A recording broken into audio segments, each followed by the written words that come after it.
Good evening. Tonight we begin with something a little quieter and stranger than usual, the complete history of schizophrenia, the long and often sorrowful story of minds that sometimes feel torn in two. Forget the Hollywood versions, this isn't a neat split personality thriller or a romantic tale of madness. The real history is muddied by medical theories, moral judgments, fear, compassion, and countless ordinary lives misunderstood. To live through this in past centuries honestly was exhausting. Dropped into a 19th century asylum or a community that called it possession, your very first night would be a trial. Take a second to like and subscribe if this is the kind of content you enjoy. And in the comments, share your location and the time where you are. I love seeing how far and wide our community reaches. Silence your notifications, take a deep breath, and let's begin. In the clay-sifting light of the first great cities, when the world still smelled of wet mud and baked bread, and gods walked the edges of every field, strange minds announced themselves as forces to be reckoned with. In Mesopotamia, where scribes pressed reeds into wet tablets and kings set laws in stone, two professions divided the task of answering those announcements. The ASU, the practical healer who mixed herbs and poultices, and the Asipu, the ritual specialist who spoke to the invisible. The distinctions were not sentimental, they were strategic. If a man trembled with fever and his limbs twitched, the Askew measured pulse and prescribed an emetic. If he sat apart and stared as if listening to another city, the Askew read omens and recited incantations to drive out demons. The evidence for this practical split sits across museum shelves now. Fragments of the Sakiku and other diagnostic compendia, receipts and prayers, the Maklu anti-witchcraft series, where you can almost hear the ritual drums and the scrape of a reed stylus recording what the community needed to know. Is this illness an attack from a ghost? A spell laid by a neighbour? Or an imbalance we might correct with diet and purgatives? The ancients were not merely superstitious. They built systems. They invented paperwork for the human condition. There was a logic to their cosmology. An evil spirit might sit in the heart or the head, sometimes in names writable only by priests, and its treatment required the logistics of ritual labour. A priest not only chanting but coordinating incense, water, exorcistic tools, and the man who dug hot pits to cleanse the house. Healing was a communal project. The gods at fault could be cajoled back into favour, the village funded rites. If the patient was dangerous, seclusion followed, locked rooms, a bed in a temple wing, a caretaker paid in grain. The economy of healing was public in one sense, private in another. Illness could cost a family its harvest season labour, and the community apportioned support and restraint in turn. The point of custody was practical, to protect people and property, to minimise disruption. The idea that someone might hear voices was framed in the languages they had. The phenomenon fit into ritual categories with operational consequences: who to call, which god to appease, how many sheep to sacrifice. In Egypt, the scene felt different but did the same work. The Ebers Papyrus, a long roll of remedies dated to about 1550 BCE, lists spells and potions with the same unflinching detail that Babylonian scribes applied to omens, concoctions for nightmares, charms to soothe a tormented mind, instructions that mix aromatics with incantations. Egyptian healers worked in the house of life where knowledge and ritual lived together. The physician priest who set a leech did so with a prayer at the bedside. Anatomically, Egyptian practice famously underestimated the brain and prized the heart as the seat of thought. The mind and its errant wanderings were bound up in an anthropology that placed moral and social order at the centre. To the Egyptians, madness was as much a disorder of the household and of cosmic balance as it was of tissue or temperament. Their treatments were communal affairs too: ritual, food, touch, and the continual presence of a priest or family member to call the soul back into conformity. Greece changed the terms without entirely abandoning the old forms. In the polis and in the sanctuaries of Asclepius, Epidaurus and other sites where dream incubation promised sacred cures, the language of insanity gradually shifted from demonic vocabulary toward naturalistic reasoning. Hippocrates, whose dates we bracket roughly to the late 5th and 4th centuries BCE, was not the solitary genius mythologies often make him. He stood in a long tradition and insisted that certain disorders, even those that produce visions and withdrawal, follow natural laws and could be observed. On the sacred disease, he famously argued that epilepsy was not a sacred visitation but a brain disease. That sort of claim loosened the hold of the gods on the clinician's task. The humoral theory that came to dominate, an economy of blood, phlegm, yellow bile and black bile, gave physicians a template for both diagnosis and large-scale logistics of care. Black bile produced melancholia.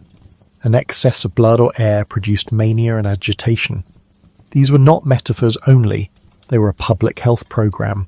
If melancholy was believed to spring from an insoluble humour, the response was regimented. Diet, exercise, bathing, bloodletting, fasting, and sometimes relocation to the seaside or to the quiet of a temple. The cure, or at least the attempt, required manpower, food, linen, and a place, often the temple or the household itself. Clinical observation matured into a craft in which the attentive eye mattered.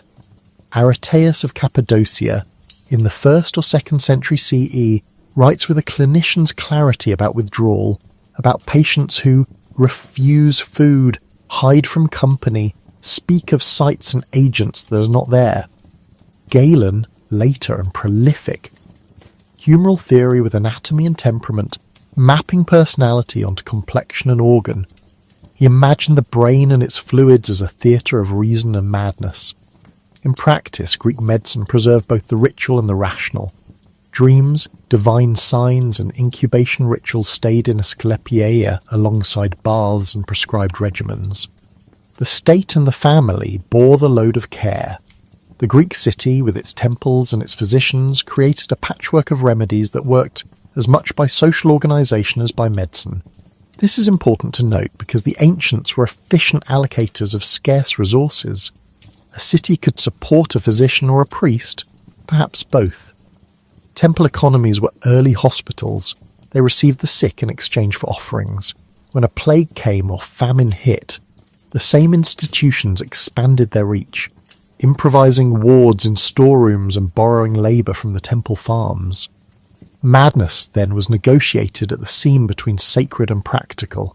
To observe the first patients in the historical record is to see people building systems, roles, payments, rituals, hospital wings, record-keeping. They catalogued symptoms, withdrawal, hallucination, incoherence, so that later generations could point to patterns and name them. The words and the lists survive, and with them the implicit plan for care. When Rome's iron gates gave way and Western Europe entered the long centuries we call medieval, some of those plans drifted, were reworked, or were preserved in unexpected places. In Christian Europe, the language of the spirit regained force. People who once might have been tended in a temple were now often approached as souls in danger, as vessels of malicious spirits. Exorcism resurrected an entire apparatus, clerics, relics, prayers, and legal processes that defined who could be treated in church and how. The moral authority of the church meant that a man who spoke to empty air might be summoned before a confessor as much as a physician, and the penitent's cure was as often about community and order as it was about bodily processes. Monasteries and cathedral hospitals, where they could, took in the sick. They provided sanctuary, rhythm, prayer, and basic care. They also provided a form of custody. The cloister's obligations, obedience, routine, silence, suffered no disruption. For families and local lords, locking a disturbed relative away in a monastery cell or a town hospital had the virtue of simplicity. It resolved danger and contained expense. Yet while Western Europe moved toward holy explanation and containment, other regions were elaborating structures that would quietly shape later medicine. The Islamic world, especially from the 9th century onward under Abbasid rule, preserved Greek texts and reanimated their clinical promise. Baghdad's House of Wisdom was a translation engine where Galen and Hippocrates were read aloud in Arabic, debated, and extended.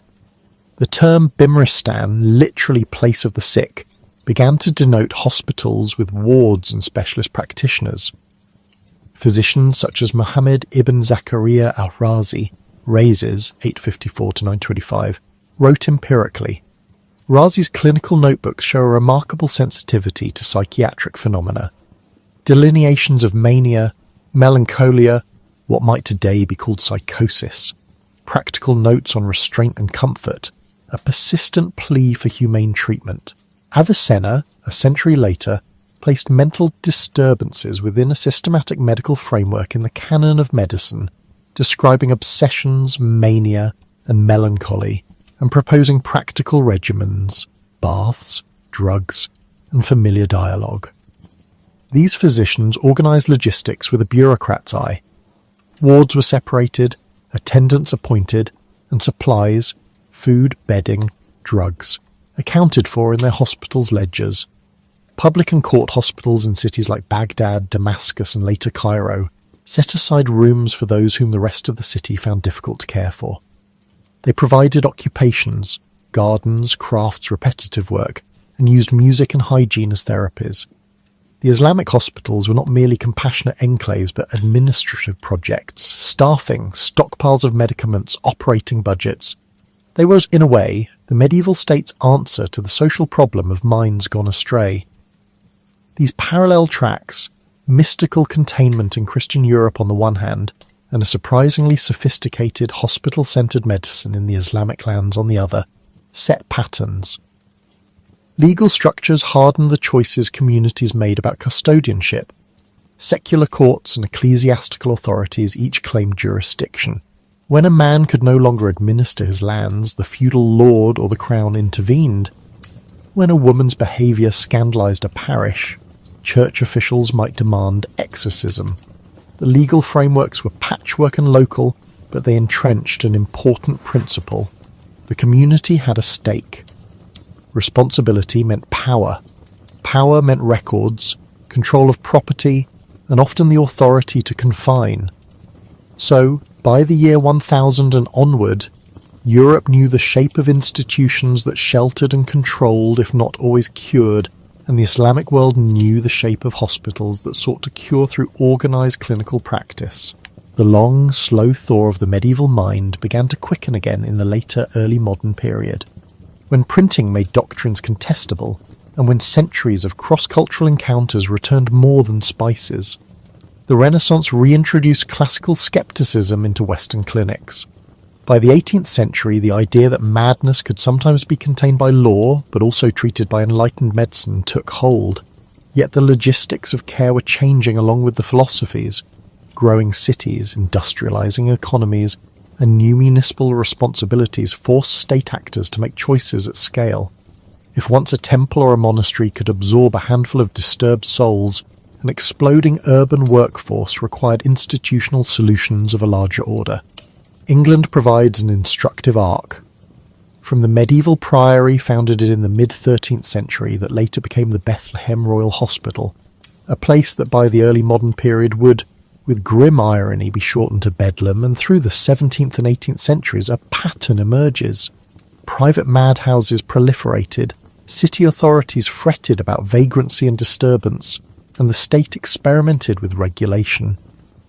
The Madhouses Act of 1774, an attempt to impose licensing and inspection on private institutions, acknowledged an uncomfortable truth. There were many providers and no reliable standards. The Act's bureaucratic remedy, forms, certificates, inspections, was an early attempt to convert caregiving into governance. It was clumsy. It was earnest. At the same time, a new moral imagination took hold among reformers who believed cruelty and chains were not only inhumane, but counterproductive. In revolutionary Paris, Philippe Pinel, then a young physician, won a post at the Bicêtre, an old royal hospital that admitted soldiers, the poor and the mentally disturbed. The story often told is of Pinel in 1793 stripping chains from patients and walking among them with a notebook. It is part myth and part history. Jean-Baptiste Poussin, the superintendent, had been unchaining patients before Pinel arrived. Pinel wrote with a theoretical lens that gave shape and language to a humanitarian impulse. But the effect mattered, regardless of authorship. treatment grounded in dignity, walking, converdine, structured work, clean clothing, proved both morally persuasive and practically manageable. Pinnell's writings and public acts produced a new rhetorical regime. To be civilized was to remove iron from human wrists. Esquirol, Pinnell's student, turned humanitarian rhetoric into a professional vocabulary and nosology, distinguishing melancholia, mania, monomania, and various forms of dementia. The hospital became a lab for classification as much as cure. In England, the Quaker William Tuke created a model that married religion and practical management without chains. The retreat at York, established in 1706, was a small private asylum run according to Quaker principles of gentle persuasion. It had gardens, regulation, a quiet program of work and social discipline. Its success, especially in treating middle-class patients, provided a template that wealthy families could replicate and publicly funded agencies could attempt to scale. Across the Atlantic, an American campaigner named Dorothea Dix would, in the 1830s and 1840s, advocate passionately for state-funded hospitals. She crisscrossed the young nation, cataloguing conditions and persuading legislatures that humane institutions were a matter of Republican virtue. The result was the proliferation of state hospitals from the 1840s onward. Scaling these ideals required new kinds of logistics and an administrative imagination. How many beds, how many attendants, how to feed hundreds of people whose labour would no longer produce profit in the marketplace, how to fund heating and medical supplies through the long winter, how to keep accounts for linens and medicines, how to design buildings that were breathable and sunny rather than dank and confining. Architecture became medical doctrine. In the United States, Thomas Kirkbride proposed a plan in the 1850s. Long, ventilated pavilions connected to a central administrative building, with sunlight streaming into day rooms, gardens for walking, and wards arranged to separate classes of illness. The Kirkbride plan is a physical program. It assumed that environment matters and that large institutions could be constructed as therapeutic instruments. The design principles were translated into bricks and mortar across a continent, brick by brick, wing by wing, because administrators could see how to staff such places, how to lay out kitchens and laundries, how to arrange for the supply wagons that would make an asylum self-sufficient. They devised work regimens, laundry, sewing, agriculture, to keep an institution fed and to create purposeful activity for patients. The economic argument was powerful. An asylum that produced part of its own food cut costs, and that cost-effectiveness justified public investment. Bureaucracy followed architecture. Lunacy, commissions and boards, officials appointed by parliaments and state legislatures translated moral sentiment into rules and registers. They required admission certificates, case histories, codified treatments and annual returns. Numbers became instruments of control. The patient became a record, diagnosis, age, occupation, next of kin, state of mind on admission and discharge. Those registers allowed governments to count and to justify budgets. They also allowed administrators to rationalize exclusion. Certain kinds of social deviance, vagrancy, intemperance, poverty, were swept under the rubric of mental disorder. The moral fervour of the founders ran up against demographic realities. Cities overflowed. Industrialization tore families apart. Alcohol and urban poverty made for more people who frightened their neighbours. Institutions that had been designed for humane care were quickly filled, sometimes to twice their capacity. The moral treatment ideal required low patient-to-staff ratios and individualized attention. The reality was often high ratios, overworked attendants, and the slow bureaucratization of mercy. The professionalizing of psychiatry evolved on the same rails. The term alienist in France captured the alienation of the mind from the self and signalled a new specialist.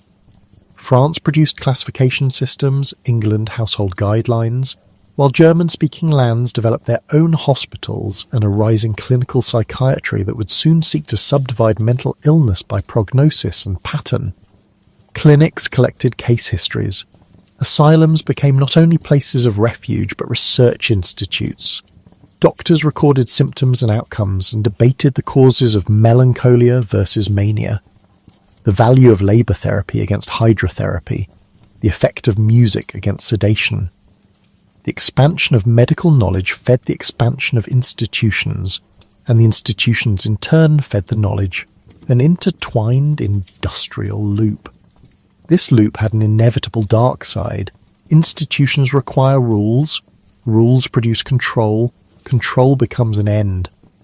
Where once a physician argued for moral management, conversation, routine, the dignity of a human being, administrations found it more practical to design rulebooks, to secure wards, and to routinize the intake of those too poor to resist. The medicalization of poverty, of gender nonconformity, of political agitation, found convenient home in the asylum. Women who defied sexual or social norms too easily became candidates for confinement. Dissenters with nervous breakdowns might be diagnosed and walled off. Laws that allowed guardians to be appointed to lunatics also allowed the transfer of property. It was efficient, bureaucratically speaking, and it was often benevolent in intention. The moral and the merciless braided themselves together. Consider the logistics of a mid-century county asylum. There would be minutes from board meetings deciding on expansions, contracts with builders, tenders for coal and blankets, a diet plan to feed the inmates 3 times a day, a pharmacy ordering laudanum, purgatives and tonics, a staff schedule rotas for physicians, matrons, attendants, cooks and clerks, maintenance teams to repair roofs and keep the laundry running, workshops where male patients, under supervision, tended gardens or built furniture, sewing rooms where women stitched hospital linens. The ledger linked human beings to supply chains, and the ledger determined survival. Money governors, the county treasurers, parochial boards became the ultimate arbiters of how many warm blankets a child with melancholia would receive. The state's widening responsibility for its vulnerable meant that mental illness was reorganized into a matter of public infrastructure. By the late 19th century, the asylum had become a distinct social institution, a physical form, a bureaucratic machinery, a medical specialty, and a moral argument all at once. That institutional moment is crucial for understanding what came next in the history of severe mental illness, because it nationalized custody and normalized categorization. The same institutions that protected, offering warm beds and some therapies, also produced the vocabulary that would lead in the 20th century to a new set of diagnoses and to the ever tighter medical gaze that would classify the split between thought and reality in terms that began to look like clinical entities. They offered clinicians time to observe long courses of illness, and they taught administrators how to manage populations. They trained legions of attendants who learnt the rituals of control, seating, feeding, bathing, measuring the frequencies of behaviour, and marking incidents in a daybook. There is an irony to the moral reform story that a bedtime historian cannot resist noting quietly. The very success of philanthropic and bureaucratic institutions in expanding care made them vulnerable to the pressures that would, in time, dissolve the humane into the managerial. The rush to build asylums in the 19th century solved a civic problem, where to put the unmanageable, but it also created a new institution of power with its own economies of scale. In small, lovingly run retreats, a doctor might sit down with a patient and coax a return to habit. In an immense county asylum, the approach inevitably involved rotation of attendants, standard diets, and the economy of routine. Compassion in theory was often tyranny in practice, even when intentions were pure. The moral and the medical entwined. Classification systems, once the province of scholarship, became instruments of administration. Names, melancholia, mania, monomania, dementia, mattered because budgets and space were allocated by diagnosis. The public demanded order. Administrators responded with classification. The result? An institutionalization of the mind that made certain states visible and legible to power, while rendering others invisible.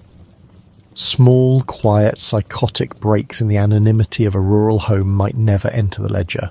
A public incident, someone shouting in a market, could produce a certificate, a wagon, a ledger entry and a bed.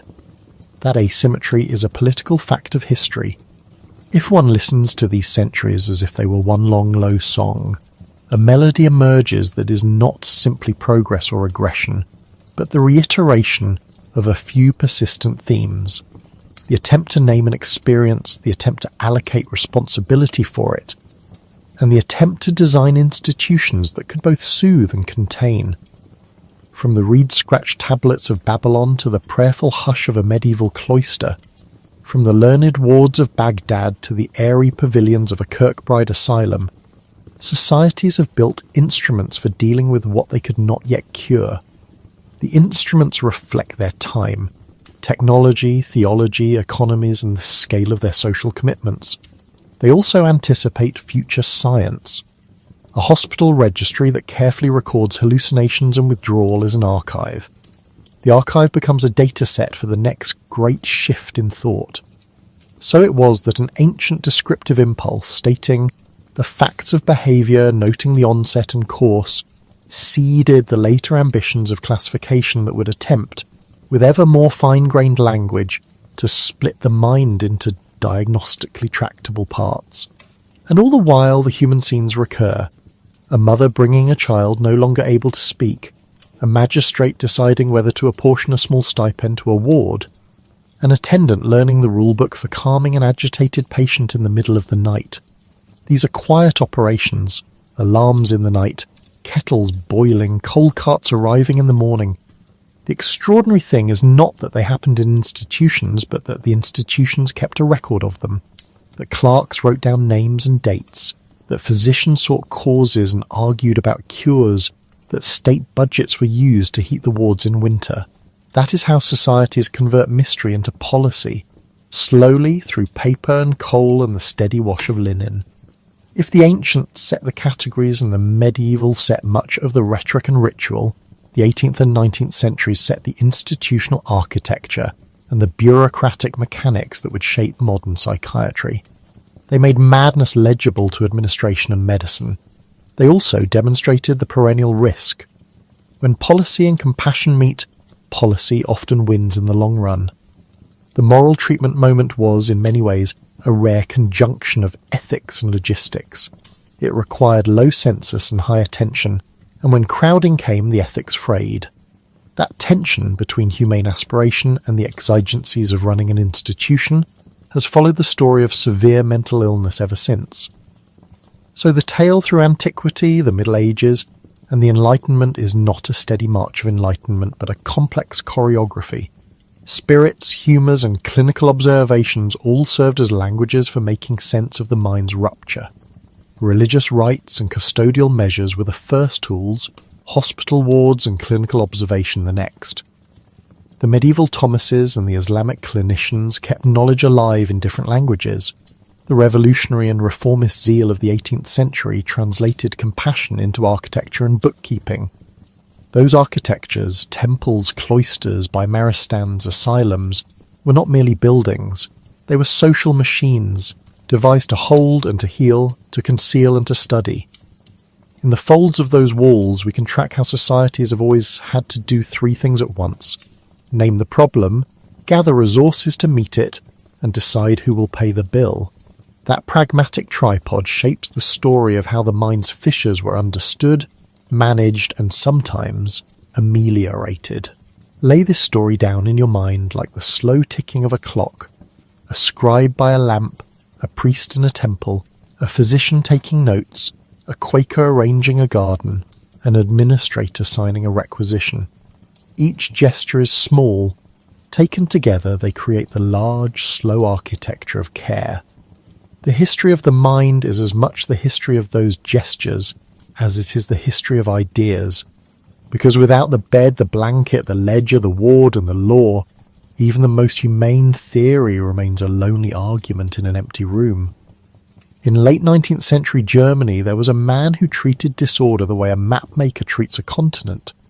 He measured the rivers, drew the borders, and annotated what he could not yet name. Emil Kraepelin moved through the universities of Dorpat, Heidelberg and Munich between the 1880s and the 1910s, a carriage of neat habits and sharper notebooks. He wore out pencils on admission forms and taught a generation of young physicians to look not at a single symptom as if it were a flower, but at the whole garden over time, which plants endured, which withered, which returned each year like sheep to the same gate. If you could imagine his clinics in the late 1890s and the opening years of the new century, you would see long corridors, white enamel basins, rows of case books like ledger-bound ledgers in a bank, and the quiet arithmetic of follow-up. Names, dates, the slow persistence of signs, and the final reckoning of outcomes were his daily bread. Kraepelin's great insistence, and the quiet revolution he carried into psychiatric practice, was this: that mental illnesses should be classified not by the theatrical features they might display in a given hour, but by the pattern of their course and their eventual outcome. Symptom snapshots were unreliable, the trajectory of a life was not. Over weeks, months and years he gathered cases and watched them unfold. Out of that patient arithmetic he drew two vast provinces. One he called dementia praecox, a label not without antecedents but rewired by his hand into a more specific conceptual box. An illness that began early and tended, in his observation, toward a deterioration, a narrowing of capacities that looked, in the long run, like a premature dimming of the mind's lamp. The other province he charted was manic-depressive illness, which he treated as episodic and recurring, yet often yielding recovery between storms, a landscape punctuated by peaks and valleys but capable of leafing out again. This distinction hammered into the psychiatric textbooks he revised repeatedly in the 1890s and into the first decades of the 20th century was less a theory than a scaffold. It shaped where research money went, where clinics were built and how asylums recorded the histories of the men and women who arrived at their gates. Kraepelin was, to use a quiet irony, both psychiatrist and a bureaucrat. His method was systematic, his temperament classificatory, his conviction that biology cast the deepest long shadow across mental life. He believed with measured certainty that heredity and brain processes underlaid the patterns he observed. He built institutions to study them. In Munich in 1917, he established what became the German Research Institute for Psychiatry, an enterprise that married clinical observation to laboratory hope.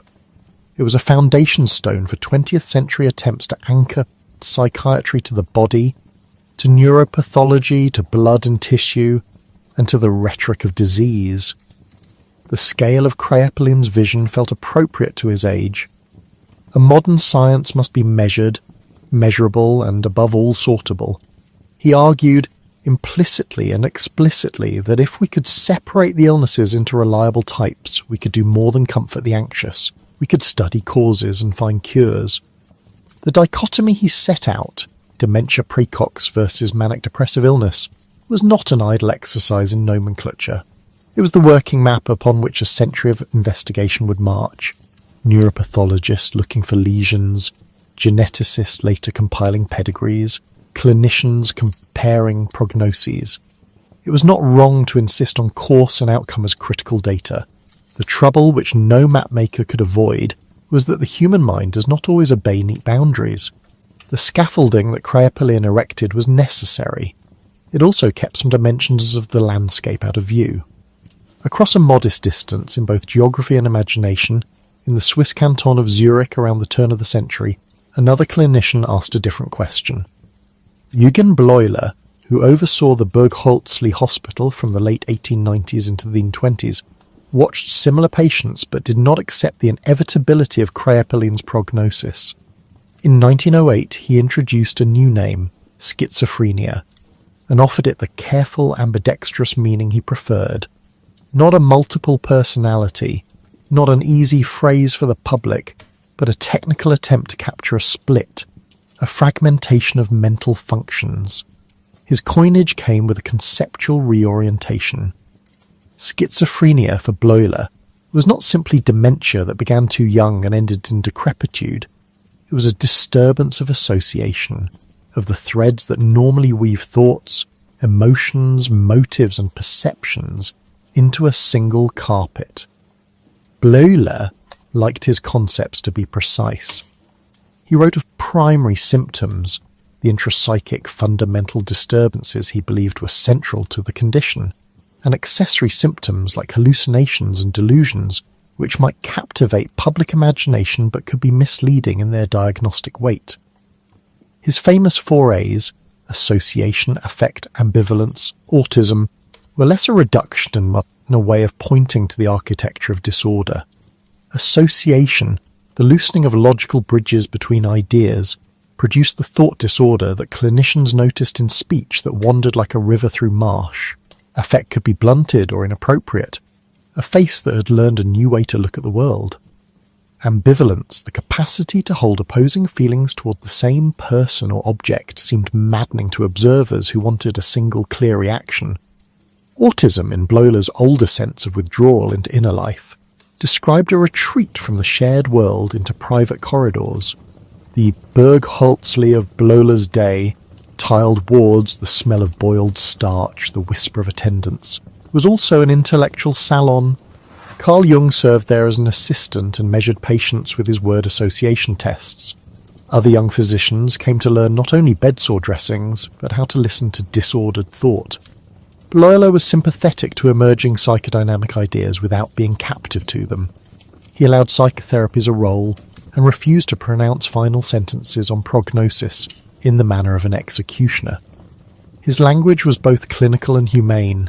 Schizophrenia, he hoped, would remove the fatalism implied by dementia praecox and allow room for variations in course and potential for improvement. Bleuler's move was decisive, and it carried consequences he did not entirely control. When a physician in Zurich chose schizophrenia to emphasize fragmentation, the wider world heard split and thought of multiple people living in one skull.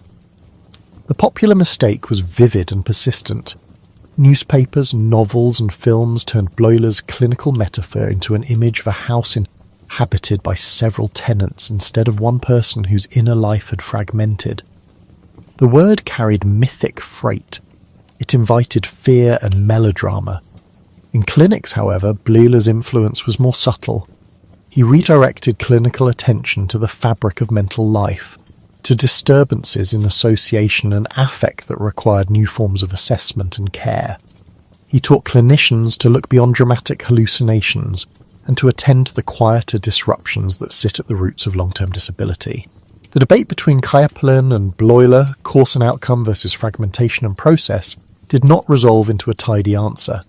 Instead, it became a dialectic that informed the practice of psychiatry for generations, the pull toward a biological long-term taxonomy on one side, and the pull towards psychopathology and psychodynamics on the other.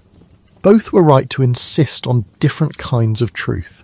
Both were vulnerable to the pressures of their eras. Kraepelin to the faith that disease maps would be discovered in tissue and genes, Bleuler to the rhetorical hazard of metaphors that the public would misunderstand. Mid-century, as the world recovered from wars and medicine learned the vocabulary of antibiotics and anesthesia, a new attempt was made to find the most useful clinical markers for psychosis. Kurt Schneider, a German psychiatrist writing through the 30s to the 50s, offered a surgical instrument of description, his list of first-rank symptoms. Schneider did not deny the complexity of mental life, but he sought a pragmatic standard for the clinician's bedside. Which signs, he asked, seemed to be most reliably associated with what clinicians called schizophrenia? The answer he assembled included phenomena that, when watched for carefully, could tip the diagnostic scales. Hearing voices that comment on one's actions or speak to each other, the experience that one's own thoughts are being inserted into the mind from outside, the sense that thoughts are broadcast for others to hear, the feeling that one's will or movements are controlled by external forces. These were not mere curiosities. They were, to Schneider, first rank because they seemed to occur with some regularity in the presentations clinicians associated with schizophrenia, and because they felt, to observers, peculiarly indicative. Schneider offered clinicians a toolkit. It was, by necessity, conservative and categorical, because its aim was to improve the shared language among physicians. Mid-century psychiatry, especially in North America and Northern Europe, wanted common words for common facts so that one hospital's diagnosis could mean the same thing a continent away. Schneider's observation was practical and mesmeric in its simplicity. If certain subjective experiences recur often enough and are specific enough, they might serve as clinical signposts.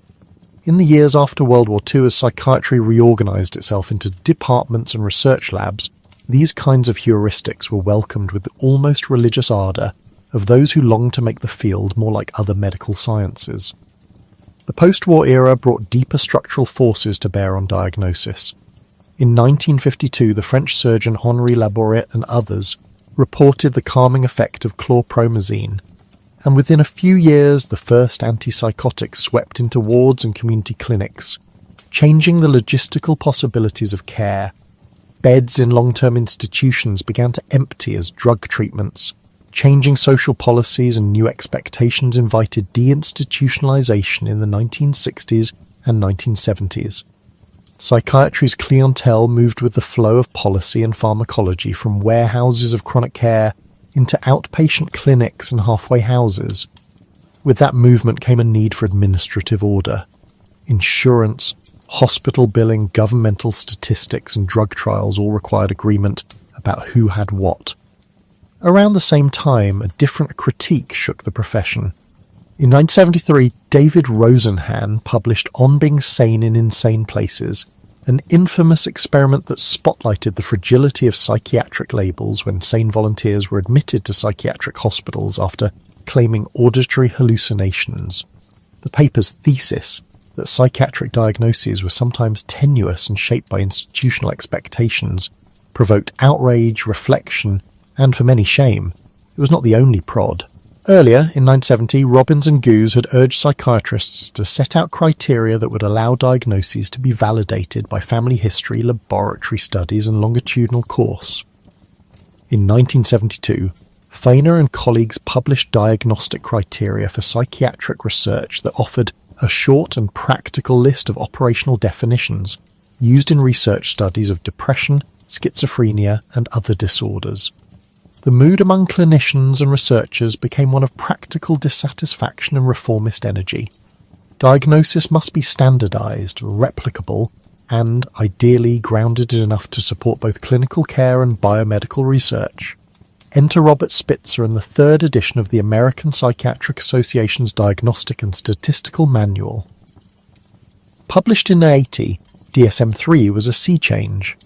Spitzer, a clinical psychiatrist with a penchant for checklists and field trials, shepherded a manual that abandoned much of the psychoanalytic language of DSM-2 and adopted operationalized criteria, precise symptom lists, time thresholds, exclusion rules, and a clear attempt to be atheoretical about causation. Schizophrenia, under DSM-3, now came with well-defined criteria that leaned heavily on observable symptoms, duration, and impairment. It was a manual written in the language of inter-rater reliability.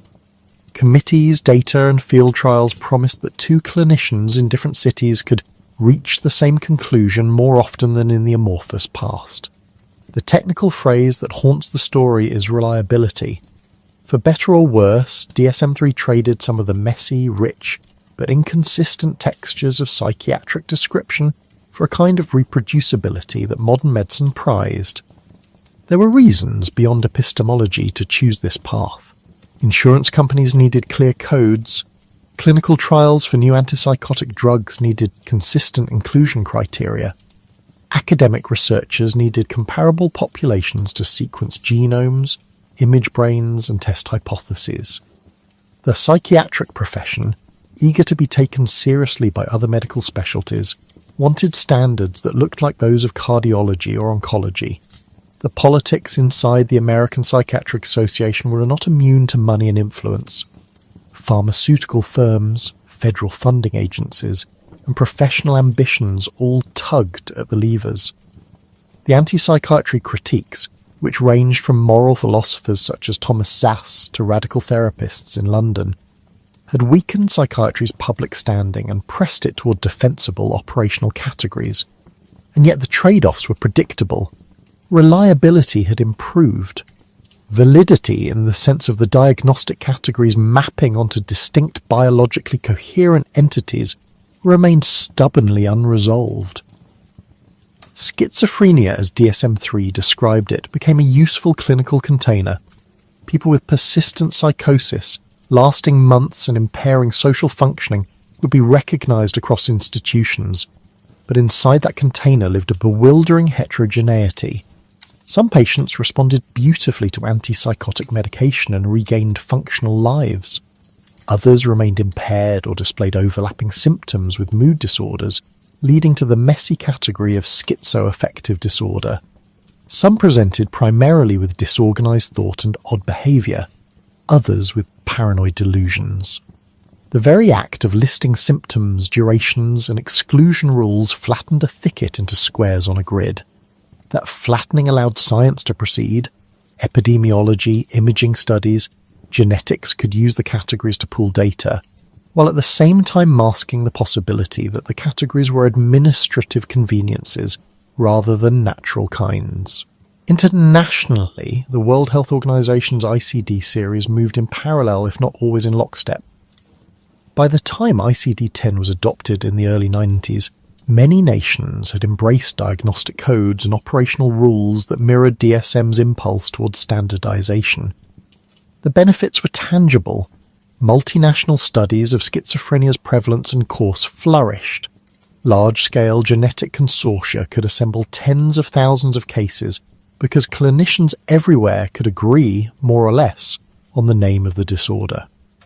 The clinical and scientific infrastructures, funding streams, research consortia, regulatory expectations reinforced the manualized categories. In time, the very architecture that enabled coordinated scientific work began to shape clinical practice. Treatment guidelines, formularies and training programs assumed diagnostic certainty that was often more provisional than physicians acknowledged. Kurt Schneider's first-rank symptoms survived into this era as a piece of the clinical lexicon, a heuristic that was often included in teaching and in research instruments. Yet empirical studies revealed what some clinicians had suspected. Several of Schneider's listed phenomena are not exclusive to schizophrenia. Thought insertion and auditory commentaries may occur in severe mood disorders and other psychotic conditions.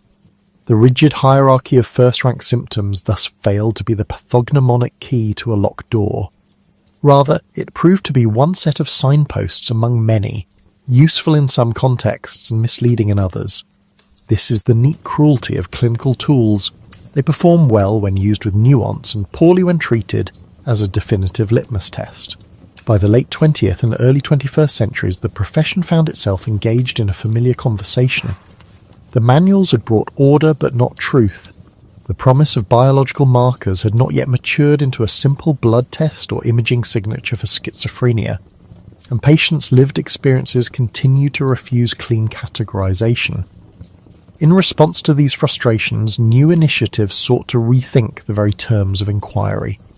In the United States, the National Institute of Mental Health introduced the Research Domain Criteria, or RDoC, in the 2010s, an ambitious framework that aims to study mental disorders across dimensions: cognitive control, reward systems, threat response, rather than as fixed DSM categories. RDoC is research first and theory agnostic about the names clinicians use at the bedside. It gestures back toward Kraepelin's desire for biological grounding, and forward toward a science of mechanisms that might someday restore validity to the categories that reliability had formalized. Meanwhile, the diagnostic and statistical manual itself continued to evolve.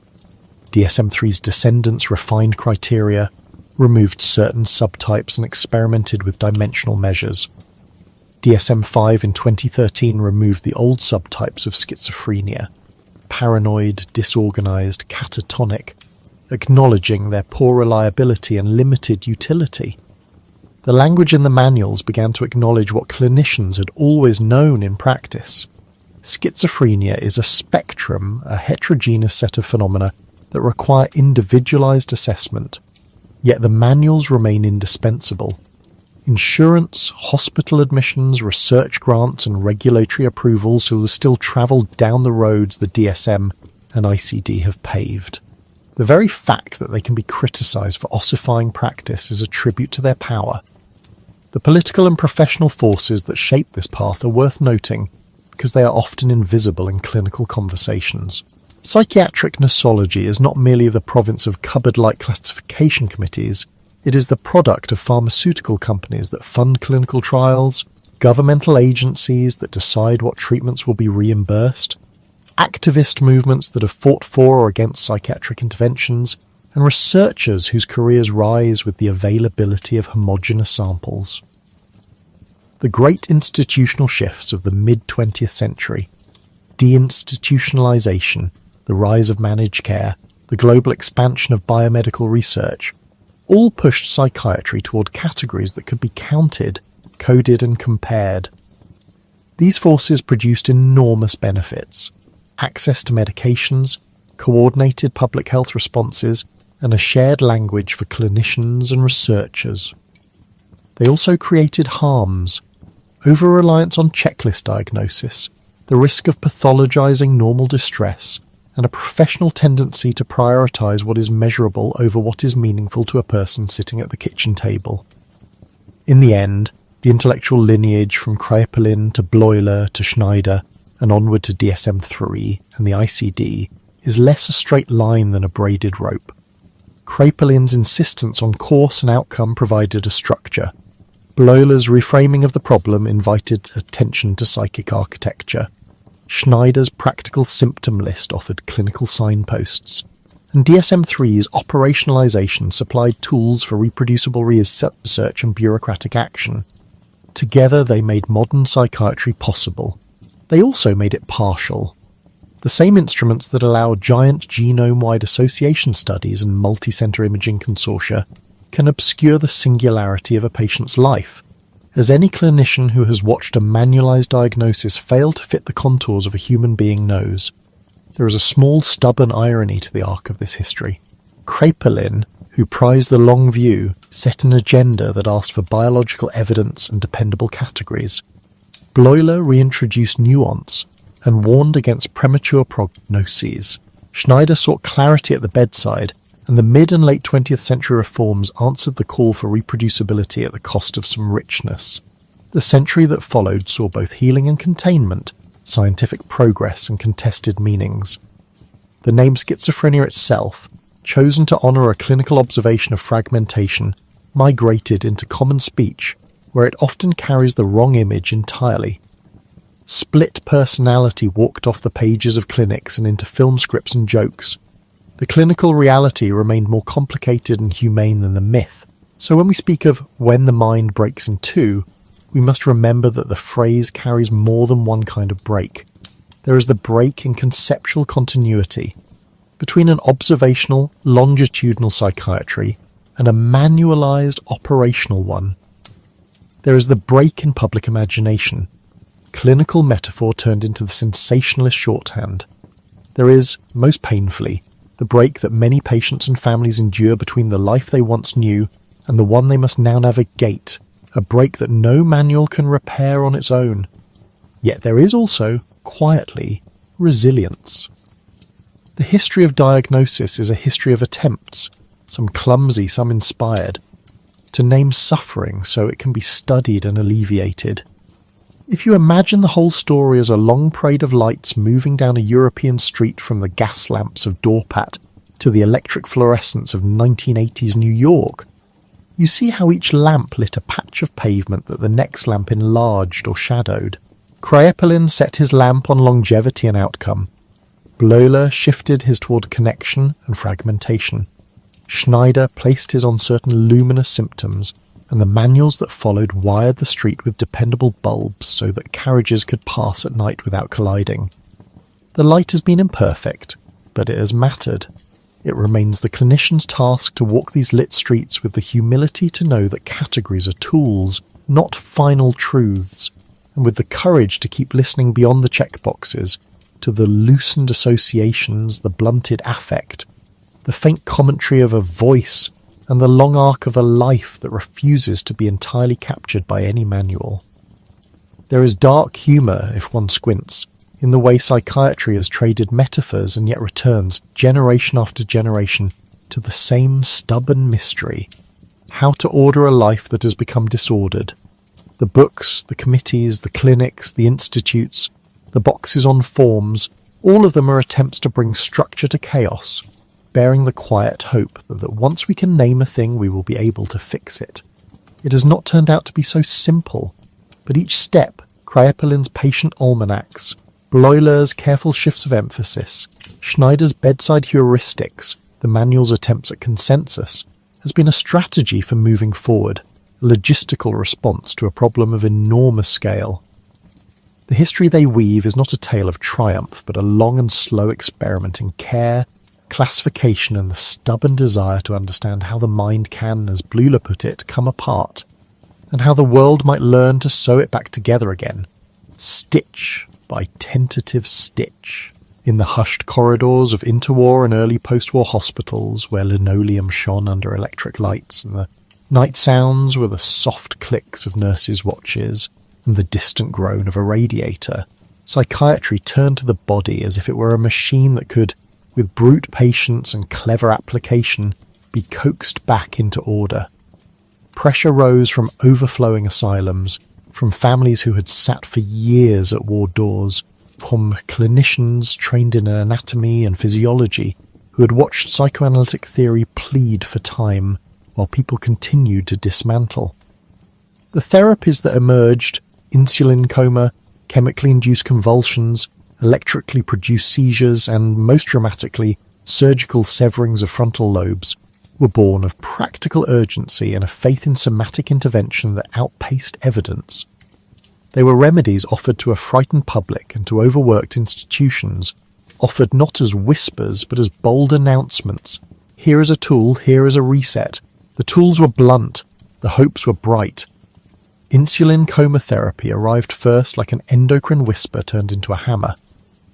In Vienna in the years between the wars, Manfred Sackel, a Polish-born physician working among the neuropsychiatric wards, began to experiment with high doses of insulin to induce hypoglycemic comas in people diagnosed with schizophrenia and other severe mental states. The late 1920s and 1930s are when this practice spread from Viennese hospitals into Germany, Britain, and the United States. The ritual was theatrical in its quiet way: an early morning syringe, a patient slipping slowly into stupor, the ward watching for the shallow breath, then the deliberate reversal with glucose. Nurses learned the rhythm of coma and revival like midwives learning a birth song.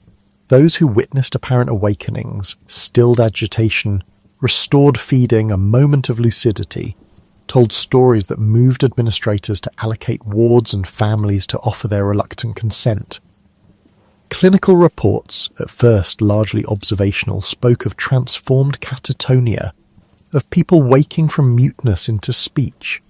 It was compelling and for a while persuasive. The promise was always tangled with risk. Hypoglycemia can be merciless. Prolonged comas that damaged brain tissue, aspiration pneumonia, fracture when convulsions followed, and deaths that slipped quietly into the ledger as complications. Insulin coma therapy, which required daily or near-daily sessions for weeks, also demanded labour and resources: padded rooms, trained attendants, needles and glucose. By mid-century, as other options arrived, insulin comas dwindled and were eventually judged to have been no more effective than prolonged supportive care. Looking back, one sees the gesture of resetting the brain like rebooting a temperamental radio, elegant in metaphor, crude in practice. The endocrine theory, that something like a hormonal imbalance might be jolted back into a stable state, fit the era's appetite for somatic explanations. It also revealed how readily the body was invaded in the name of cure. Not far from Vienna, another somatic faith gathered around seizures. In Budapest in the early 1930s, Ladislas von Meduna observed what he thought was a curious inverse epidemiology. Epilepsy and schizophrenia seemed rarely to coexist. From that observation he hypothesized that the induced seizure might be therapeutic for psychosis. He experimented with camphor and then with the then-new convulsant cardiazole, metrazole, developing convulsive therapy in the mid-1930s. The convulsions were violent, and the scenes in those wards were not always tidy. Fractures and severe agitation were recorded. Yet some patients calmed. The field took note. Then in Rome in 1938, Ugo Carletti and Lucio Bini introduced electroconvulsive therapy into clinical practice. Electricity promised control where chemical convulsants had been chaotic. Carletti, who had watched pigs fall into electric seizures in the stunning light of a municipal slaughterhouse, developed the idea that an electrical pulse could be delivered and its seizure be harnessed, directed, terminated. The image is almost obscene in its simplicity. A doctor adjusting dials, a patient's brow furrowing, a controlled fit, the staff waiting for the after silence. ECT spread rapidly. Administrators liked that it required no medication supply chain. Physicians liked its immediacy. Families liked that something could be done. ECT was especially effective for catatonia and for severe depression with suicidal risk, and in those cases it offered dramatic relief. In many psychiatric hospitals it reduced the frequency of violent outbursts and sometimes allowed patients to eat and dress again. Small mercies that translated into major administrative and human wins. The harms, though, were never unimportant. Early ECT was often performed without anesthesia and without muscle relaxants. Fractures and posterior bruises were part of the messy ledger. Memory loss, retrograde amnesia, haunted many patients for years, a fog that stole chunks of life.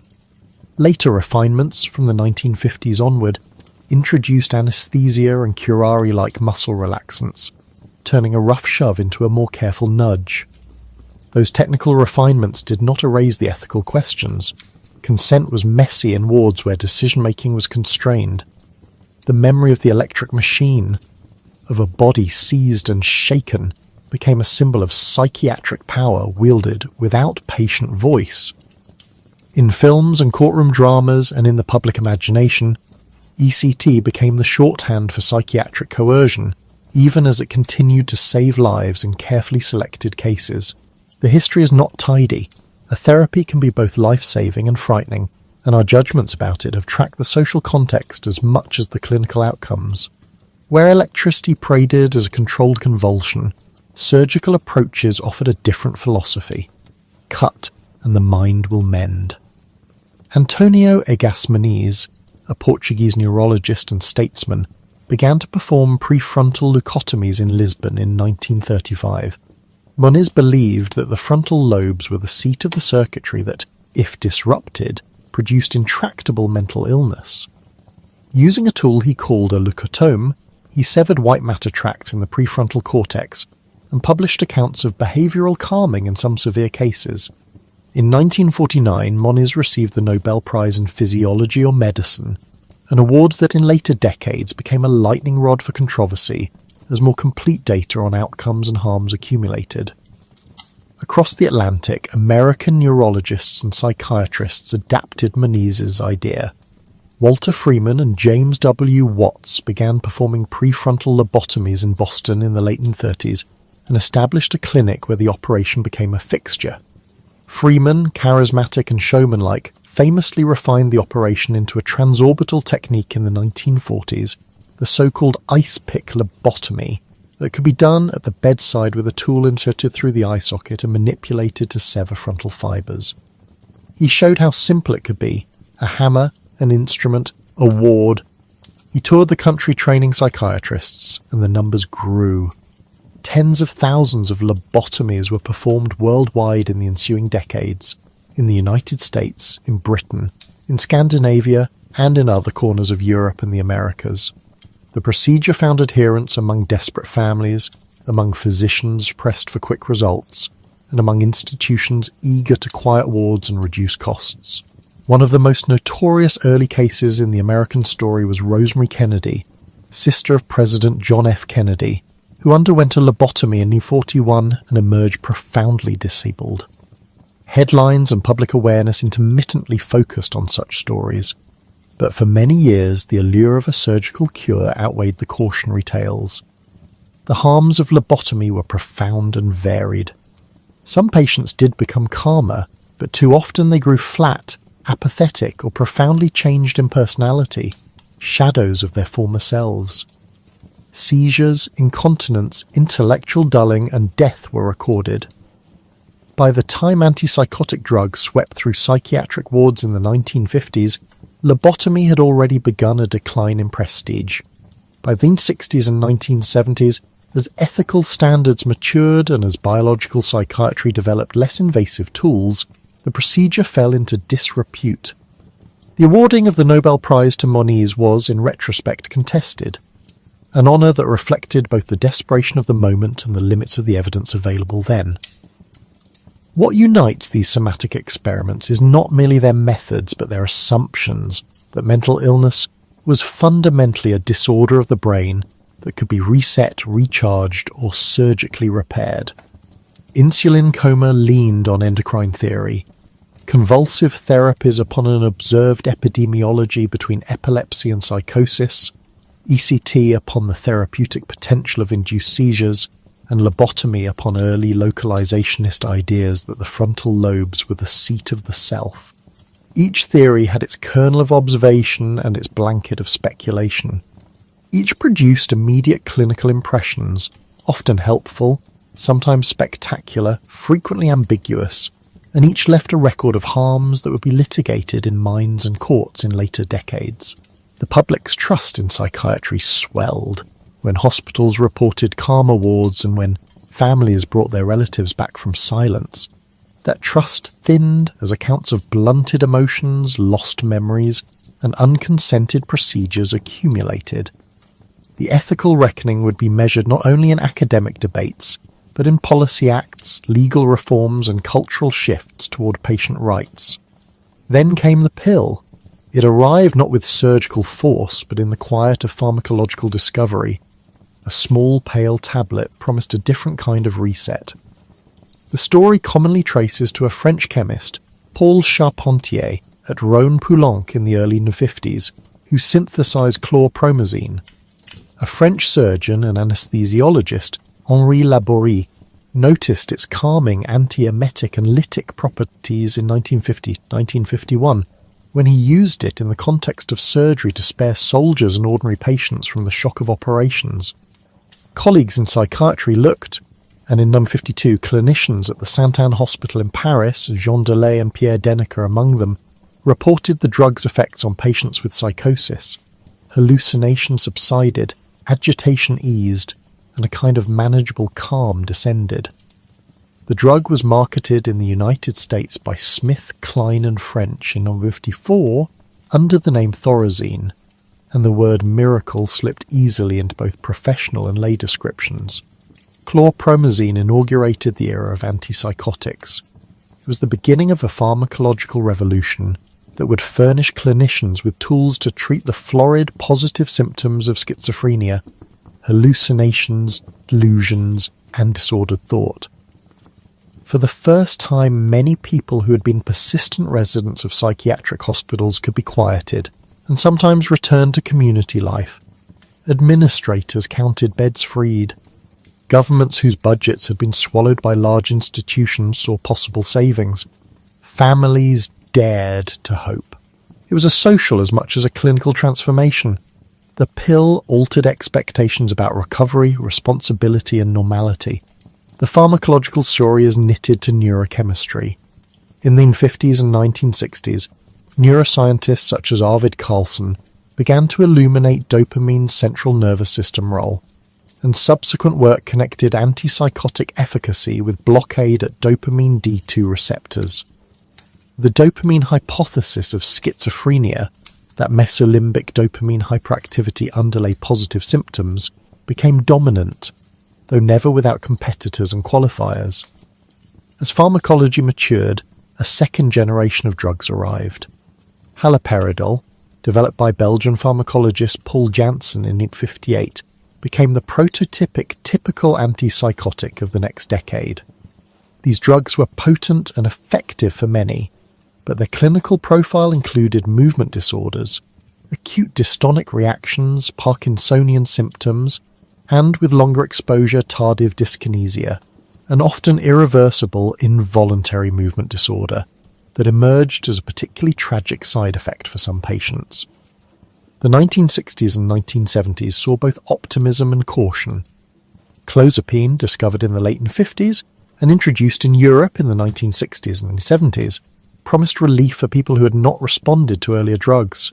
Its unique efficacy for treatment-resistant cases marked it as revolutionary. Then reports of a granulocytosis, a dangerous drop in white blood cells, led to withdrawal into markets and strict blood monitoring systems where it remained in use. Clozapine's story returned triumph followed by caution, an eventual reinstatement with rigorous monitoring in many countries, including US approval in 1989 after re-evaluation, encapsulates the ambivalence with which pharmacology has been received, potent therapies that demand careful oversight. In the 1980s and early 2000s, a new class, the so-called atypical antipsychotics, risperidone, olanzapine, quetiapine and others, promised equivalent or better control of psychotic symptoms with fewer extrapyramidal side effects, and perhaps some improvement in negative and cognitive symptoms. The marketing machinery loved the narrative: better tolerability, broader symptom control, life restored. Reality was more complicated.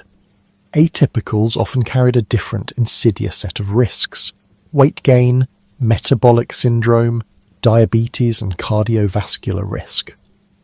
For some patients, these long-term metabolic consequences have been as life-shortening as the movement disorders that typified earlier medications. And even where positive symptoms abated, many patients continue to struggle with negative symptoms, flattened affect, anhedonia, social withdrawal, and with cognitive deficits, areas where medications have proven stubbornly less effective. Pharmacology transformed not only symptom control, but institutional policy and social expectation. The drugs enabled shorter hospital stays and fed narratives that medication alone could return people to work, family, and citizenship. Policymakers and administrators used pharmacology as part of the justification for closing beds. Pharmaceutical companies, often with deep pockets for promotion, helped shape the story of recovery through advertising and continuing medical education. But medications alone rarely solve the complex mix of social, economic, and psychological needs that underlie long-term disability. For some institutions, drugs functioned as chemical restraints. For some families, they were the only practical route to a semblance of care. The aggregate effect was a reshaping of psychiatric practice toward biological models. Psychiatry's self-image shifted from asylum keeper and analyst to prescriber and neuroscientist. That shift brought progress and introduced new forms of harm in the form of side effects, over-reliance on medicine and the medicalization of suffering. If the medication era promised liberation from locked wards, the policy era that followed required more than pills to succeed. Deinstitutionalization, the deliberate policy movement away from large psychiatric hospitals and toward community-based care, accelerated from the 1950s through the 70s and beyond. In the United States, the Community Mental Health Centers Act of 1963, championed by President John F. Kennedy, pledged federal funds to create local centers where outpatient care, day treatment and rehabilitation could occur. The aim was humane and modern, close custodial institutions and build networks of community services. In California, the Lanterman-Petris-Short Act of 1967 curtailed indefinite civil commitment, an effort to protect civil liberties by making involuntary detention harder and emphasizing due process. In Britain, the Mental Health Act of 1959 signalled a move away from custodial models. In Italy, the Italian psychiatrist Franco Basaglia led a radical movement against asylums, and after a fierce public and political campaign, One Law 180 in 1978, the Basaglia Law, which effectively began to shut large psychiatric hospitals and reframe care toward community services. The promise in many places was elegant and appealing, with antipsychotics, social supports, housing and employment opportunities. People could live outside institutions and reclaim their roles in family and public life. The practice, however, was patchier. Many of the promised community services were never funded at the scale required. Political and economic pressures favoured bed closures for savings, but the new community centres often arrived late, understaffed and undersupplied. In the gap between discharge and functioning community networks, many people found themselves without consistent care. The phenomenon we now call transinstitutionalization emerged. People moved not back into neighbourhoods with supports, but into jails, shelters and nursing homes, ill-equipped for long-term psychiatric disability. Jails increasingly became de facto mental health facilities. Metropolitan streets bore visible populations of people with severe mental illness, and their social safety net frayed at the edges. The results were both tragic and predictably human. Homelessness rose in cities where psychiatric beds had been rapidly reduced without parallel housing programs. Prisons swelled with individuals who had untreated psychosis and substance use disorders. Families who had once lived with relatives in hospital wards now found themselves managing crises in living rooms and emergency rooms, or standing in lines at clinics. The rhetoric of liberation was dearly complicated by these consequences. Freedom without resources is freedom to fall. Where the promises were honoured and investment followed, however, better stories emerged. In the United States in the 1970s, a new model, Assertive Community Treatment Act, developed out of a recognition that some people needed multidisciplinary teams, nurses, social workers, psychiatrists, vocational specialists, to go to them to provide services in homes and on streets, and to offer practical help with housing and crisis management.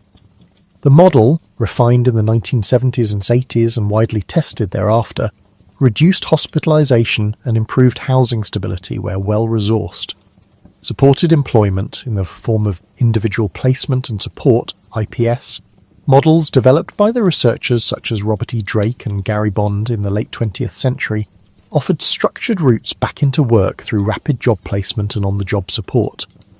These programs increased competitive employment among people with severe mental illness to levels far higher than traditional vocational rehabilitation. Early intervention in psychosis, pioneered in the 1990s by clinicians like Patrick McGorry in Australia, with programs such as EPIC in Melbourne, reframed schizophrenia as a time-sensitive condition, intervene early after the first episode of psychosis, and long-term disability can be reduced. The model, which combines rapid access to medications, family support, psychotherapy and vocational help, spread to the UK and other parts of the world in the 2000s, showing that early, intensive and integrated care could change trajectories. For the chronically homeless, Pathways to Housing, founded by Sam Semberis in New York in 1992, showed that a housing-first approach, offering stable housing without preconditions of sobriety or treatment, produced durable housing retention and allowed service engagement on humane terms. These success stories share a blunt lesson. Medication alone is not enough. Where antipsychotics were integrated into programs that offered housing, employment, case management and early engagement, relapse fell and social integration improved.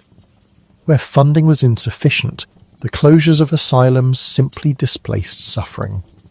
The story of deinstitutionalization is therefore both a story of policy overreach and of neglected opportunity. It is the tale of bright ideas implemented on the cheap and of targeted, well-financed programs that did in fact change lives. The arc from somatic experiments to pills to community care is more than a chronology of techniques. It is a narrative of shifting assumptions about what mental illness is and what societies will tolerate in pursuit of its control. In the operating theatres and wards of the 1930s and 1940s, psychiatry practiced bold, often irreversible interventions in the belief that biology could be coerced into compliance. In the 1950s and 1960s, pharmacology suggested gentler, more reversible manipulations of neurochemistry. In the policy debates of the 1960s through the 80s, politicians and clinicians imagined a social architecture around medication that was never fully built. Communities then became the testbed for whether medical triumphs could be translated into social recovery. Public trust in psychiatry rose and fell with each chapter. A medication that quieted hallucinations inspired gratitude and compliance. a lobotomy that erased a vibrancy, or an electroshock that left a hole in memory, bred resentment and fear. The profession's authority expanded with biological science and contracted under the weight of abuses and failed promises. Patient advocacy and human rights movements grew in response, insisting on informed consent, on oversight, and on community supports that respected autonomy. Litigation and legislation followed. New standards of care emerged. The ethical reckoning was slow and uneven, and it continues. Yet through the decades, a quieter, cumulative wisdom also grew. Clinicians and families learned to negotiate risk and benefit in more sophisticated ways. Researchers refined their questions, moving from grand, mechanistic claims to subtler models that recognize dopamine and glutamate, genetics and environment, developmental trajectories and social determinants. The languages of recovery and of supported inclusion entered policy papers and clinical manuals, and where sustained investment followed careful models, early psychosis teams, assertive outreach, supported employment and housing-first strategies, outcomes improved. The history is not linear, it is braided with hope and hubris. Somatic experiments were sometimes dramatic and occasionally beneficial, but they also displayed the hazards of acting on limited evidence. The drug era brought real relief to many, reshaping institutions and expectations, even as it introduced new harms and shifted emphasis away from social medicine. Deinstitutionalization reflected noble intentions and pragmatic savings. It succeeded where communities invested in services and failed where budgets did not meet the rhetoric. The lessons are plain, even if societies are slow to learn them. Treatments must be judged not only by their immediate effects, but by the systems that surround them. Science without social support can be a cruelty rather than a cure, and in matters of the mind, ethics and evidence must travel hand in hand. So the story goes, whispered and recorded, through hospital archives and clinical trials, through the lives of families who have waited and worked and loved and sometimes lost. It is a history that contains bright clinical victories and dark miscalculations, that reveals how scientific models can become instruments of power and how the best of intentions can falter without resources and oversight. And as the century turned, as medications multiplied and community therapies emerged, the stubborn reality remained. Schizophrenia, and the human beings diagnosed with it, ask for more than a quick fix.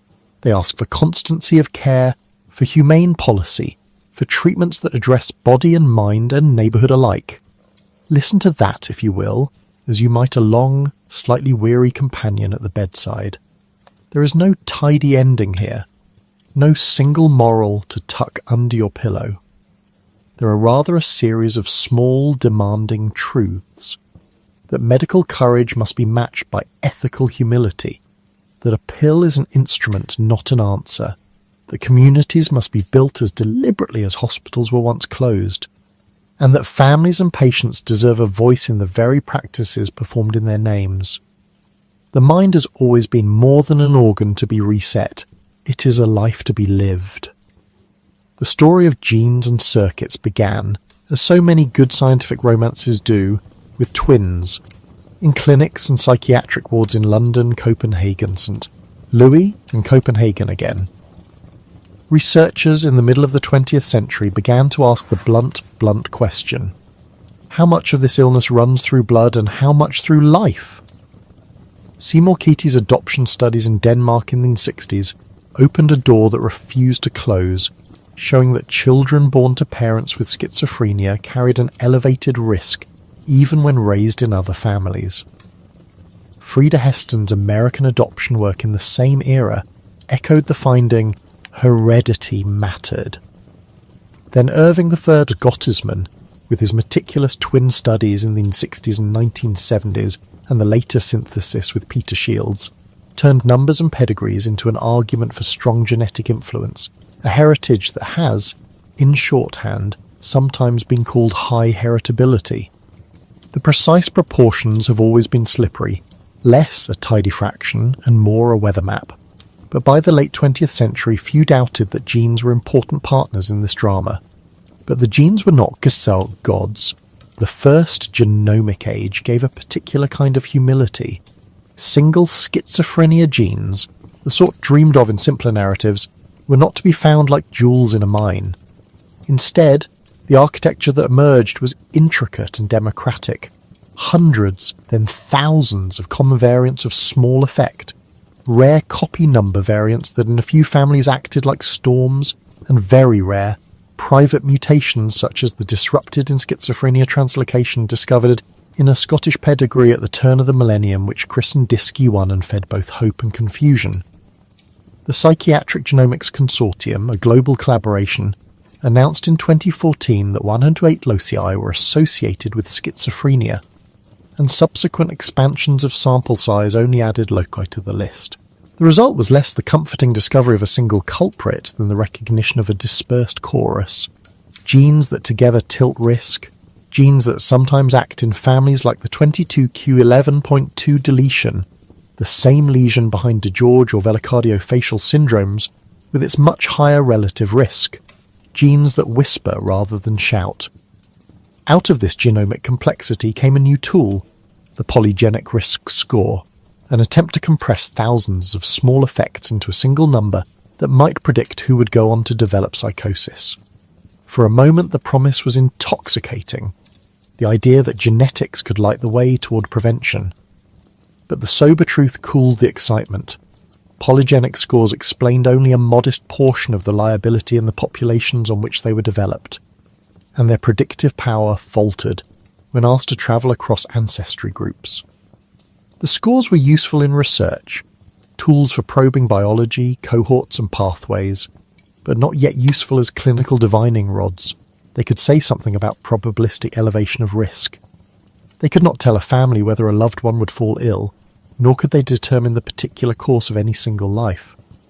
The ethical peril of offering probabilistic genetic knowledge to frightened families without clear interventions was recognized early, and the field learned to speak in cautious verbs, may, could, suggests.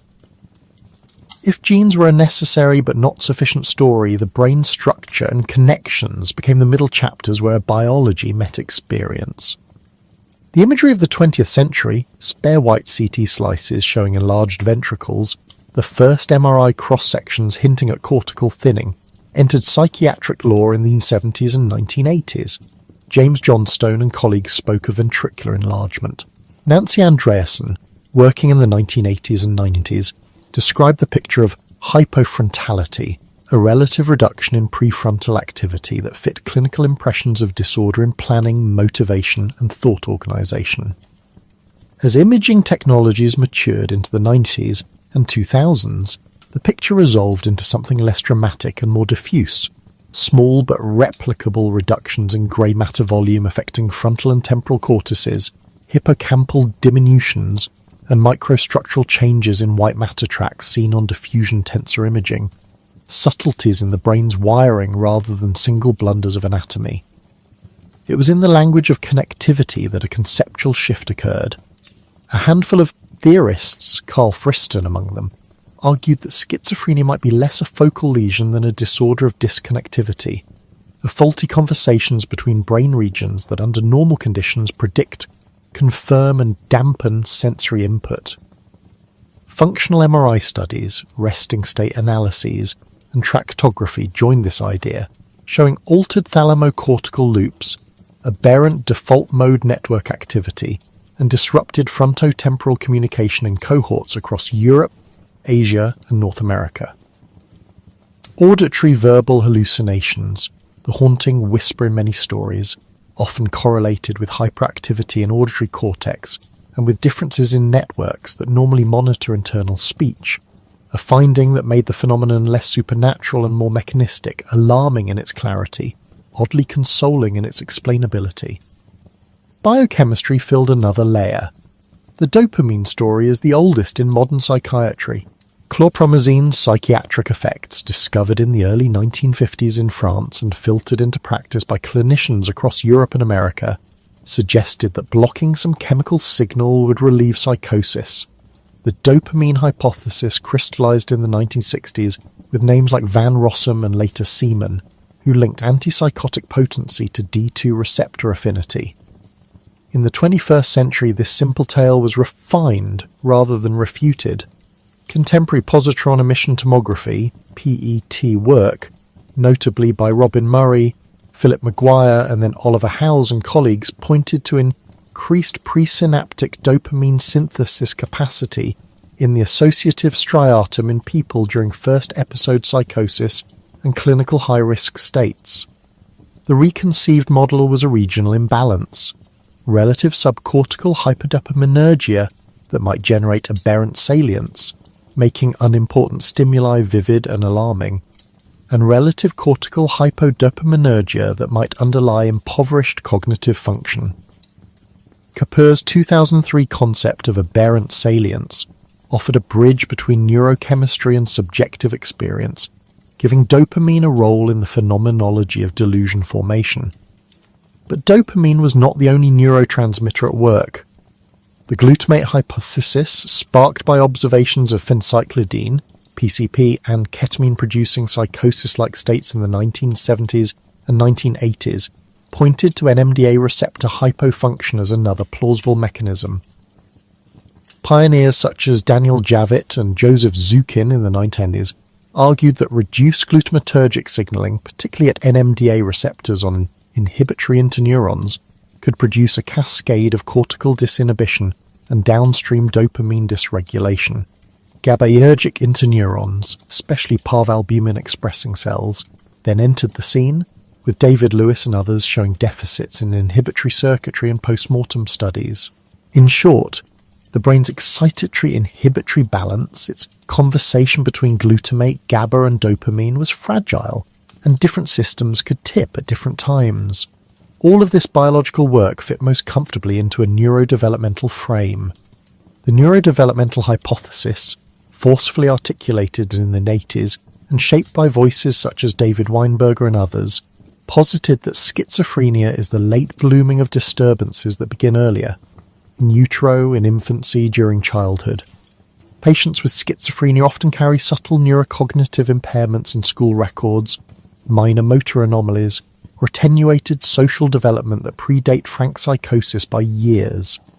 Prenatal insults, maternal influenza in particular epidemics studied in offspring born after the 1957 influenza pandemic, exposure to famine as documented in the Dutch hunger winter cohort of 1944-45, obstetric complications, maternal infection, appeared in epidemiological studies as risk factors.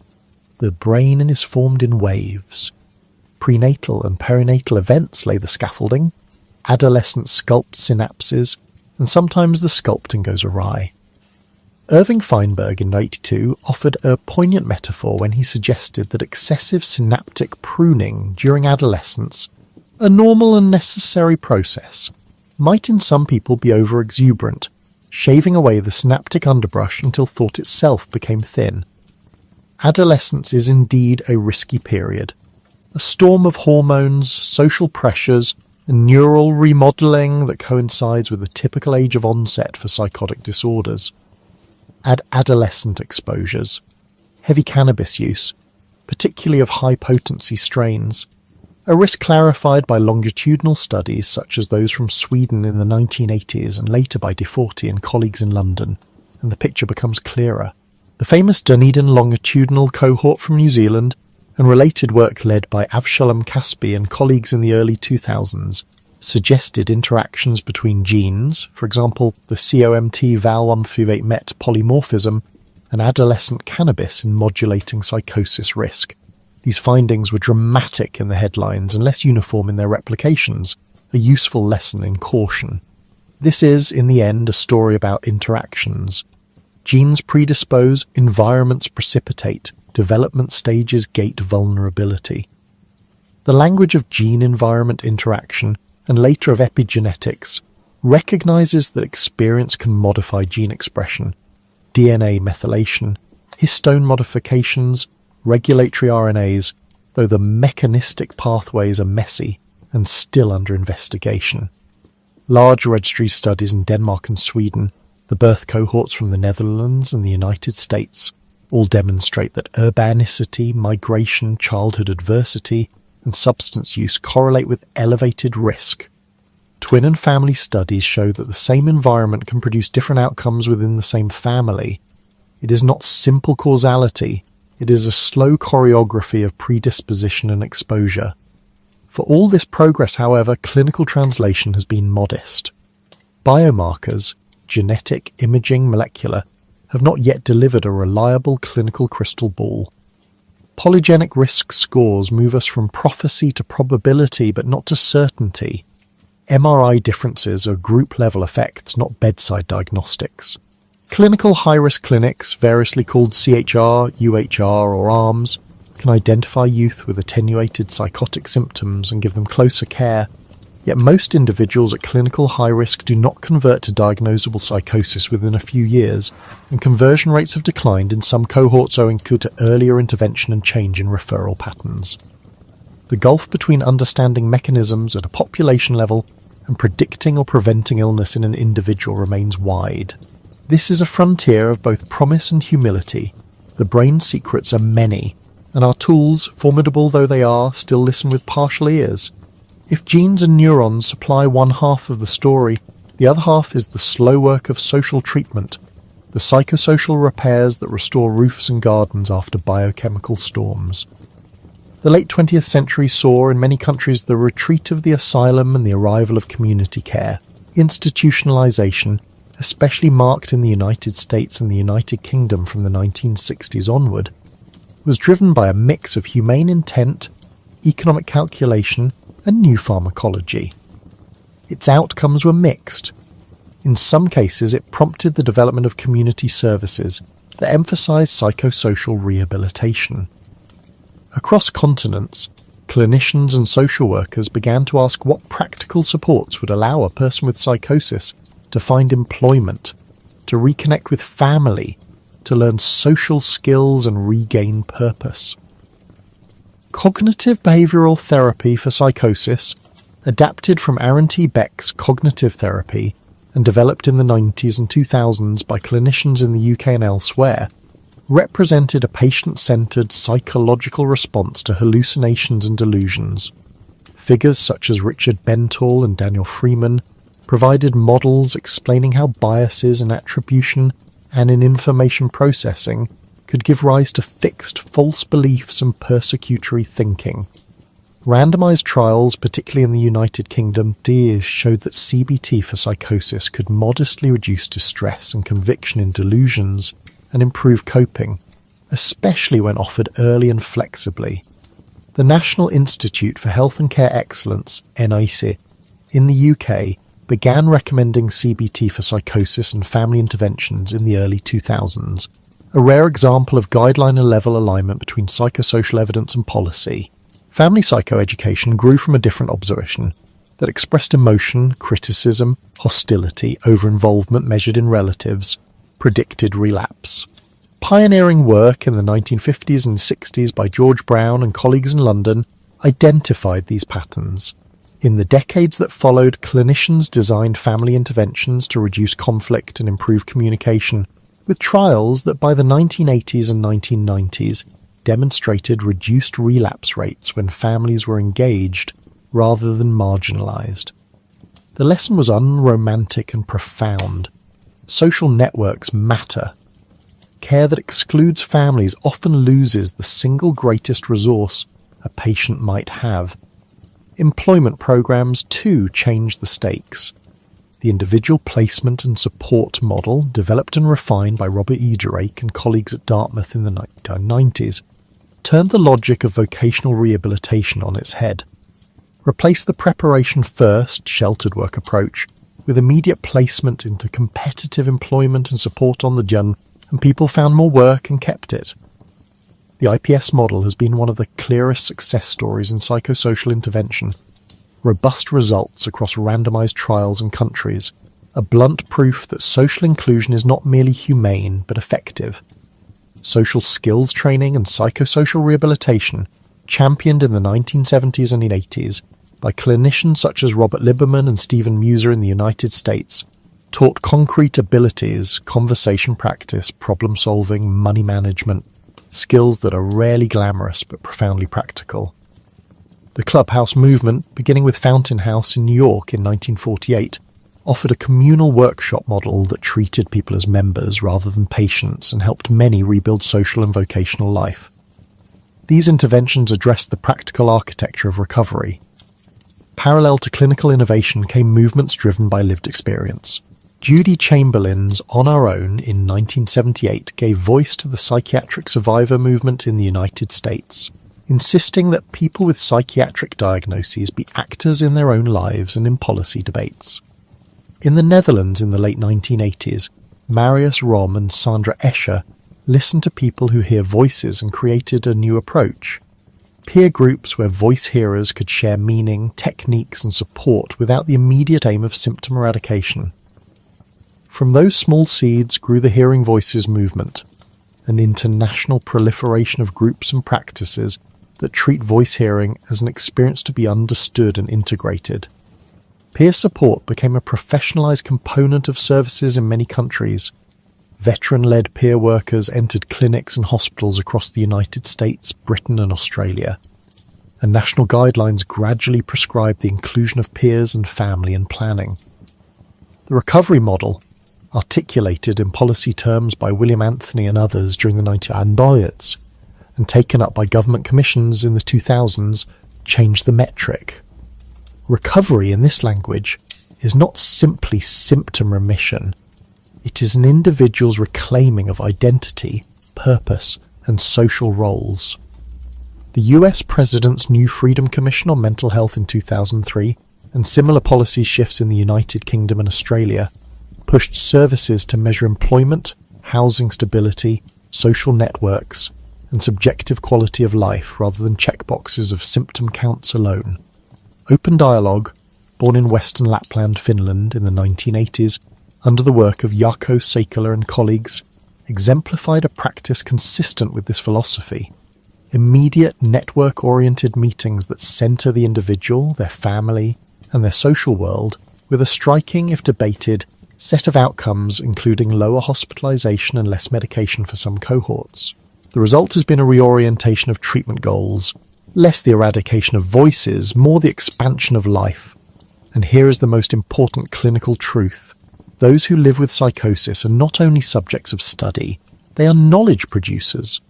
Lived experience researchers, peer practitioners, co-production models have altered both research questions and clinical priorities. Outcomes that mattered to patients, agency, social belonging, meaning, moved from footnotes to headlines. Interventions that reduced distress without silencing identity gained traction. The Hearing Voices movement taught clinicians that acceptance, narrative work, and peer solidarity could be as healing as the blunt instruments of pharmacology in many lives. That is not to suggest a binary choice. Most effective systems now accept the synergy of medication where needed and psychosocial support always. If the clinics and community rooms rewrote the script for care, culture and politics wrote it for the public. Literature, film and news media have long been architects of public imagination, carving images of madness into cardboard cutouts that either frighten or pity. Foucault's Madness and Civilization, 1961, framed the historical oppression of those labelled mad as spectacle and control, and his words seeped into academic and activist critiques of psychiatry. R.D. Laing's The Divided Self, 1960, and Thomas Sass's The Myth of Mental Illness, 1961, pushed anti-psychiatry currents that questioned the medicalisation of suffering. Ken Kesey's One Flew Over the Cuckoo's Nest, published in 1962 and adapted for film in 1975, gave the asylum a face, oppressive, bureaucratic, tragic, and became an icon of institutional critique. These cultural artefacts taught millions to view institutions with suspicion, and in some cases, to romanticize resistance. At the same time, other works humanized people with psychosis. The 2001 film A Beautiful Mind, a Hollywood rendering of John Nash's life and struggles, offered a narrative of genius and vulnerability that won Oscars and sympathy. It also simplified and individualized a complex clinical trajectory. Critics pointed out that such films often flatten experience into a neat heroic arc. Brilliant person falls, diagnosis threatens, love or will saves, while erasing the longer, messier reality of chronic illness, fluctuating symptoms, social inequality, and the slow labour of recovery. News media have their own logic. Drama sells. After high-profile violent incidents, reporters often search for a psychiatric explanation, and politicians frequently oblige.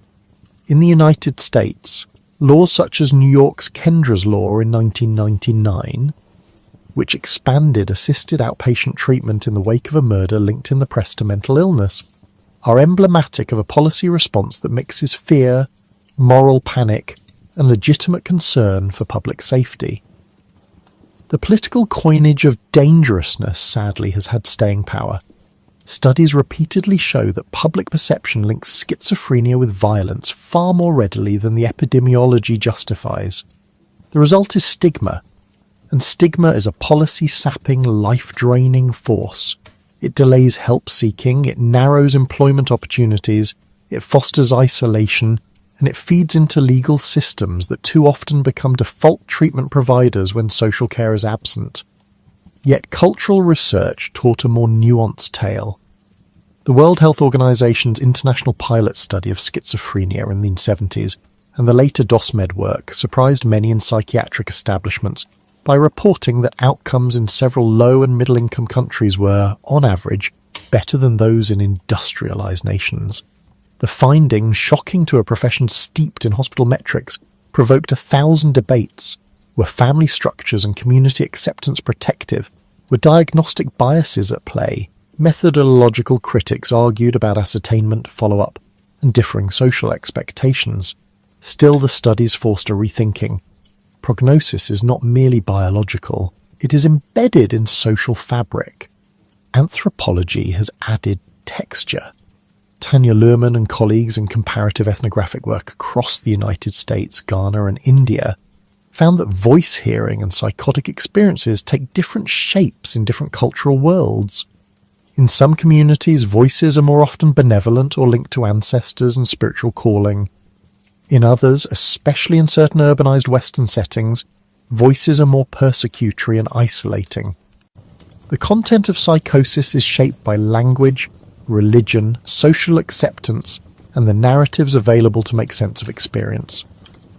In places where spirits or possession are recognized cultural scripts, public and family responses may be more accommodating, and people's own interpretive frameworks can reduce distress. That does not mean that psychosis is easier everywhere. The same social scripts can be exclusionary, and many cultures carry stigma of their own. The point is that psychosis is both universal in some features, hallucinations and delusions appear in every continent, and cultural in their expression, fate, and social response. Representation also intersects with race, class, and power. In the United States and Britain, studies across the 20th century documented the overdiagnosis of schizophrenia in black men, a pattern rooted in clinician bias, social pathologization, and institutional racism. Jonathan Metzl's historical work, among others, showed how psychiatric categories have been used to interpret and sometimes criminalize dissenting or marginalized behavior. The criminalization of mental illness, jails and prisons filling with people who had once been in hospitals, was one of the tragic ironies of deinstitutionalization, where community services fail to arise. The result is predictably cruel, punishment where care was intended, stigma amplified by incarceration. Resistance has followed, anti-stigma campaigns, WPA's Open the Doors beginning in the mid-90s, Time to Change in England launched in 2007 by charities such as MindNet and Rethink, national efforts by the National Alliance on Mental Illness in the United States, have sought to recast language and policy to coax public attitudes toward empathy and support. Some campaigns show measurable benefits, others fizzle against the louder engines of sensational news. But even small shifts matter. When employers come to accept supported employment programs, when schools teach mental health literacy, when filmmakers choose nuance over caricature, when legislators fund community housing rather than lockup, the social ecology changes. Stigma is not an abstraction. It is a barricade that can be knocked down, stone by patient stone. If there is a moral to this long arc, it is twofold and simple. First, schizophrenia is not a single thing but a convergence of genes, development, neurotransmitters, and social forces. Its biology is complex, distributed, and temporally layered. Its social life is braided with culture, economics, and politics. Second, knowledge without humility is dangerous. The genetic and imaging revolutions promise prediction and control. What they have delivered so far is profound insight and increased responsibility. The safest path is one where scientists listen to clinicians, clinicians listen to patients, and cultures allow the humane policies that make recovery possible.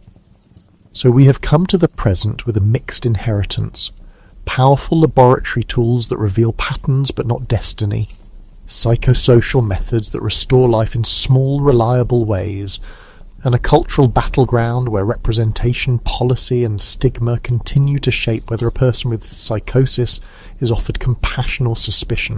The future will be less about single breakthroughs and more about integration, genomic and neurobiological insight used to refine treatments, psychosocial programs scaled and personalized, lived experience guiding priorities, and public discourse shaped by evidence and empathy. It is not an easy future. It never is. But when the mind breaks in two, or merely trembles at the edge, what matters most is not the certainty of prediction, but the steadiness of a hand, the presence of a community, the dignity of choices offered, and the small stubborn belief that a life can be rebuilt.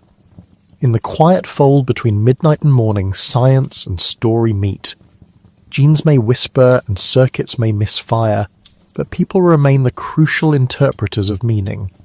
The therapies we have, cognitive models that teach a person to question a persecutory thought, family meetings that rebuild understanding, job coaches who stand beside a nervous worker on a first day, are practical, sometimes mundane.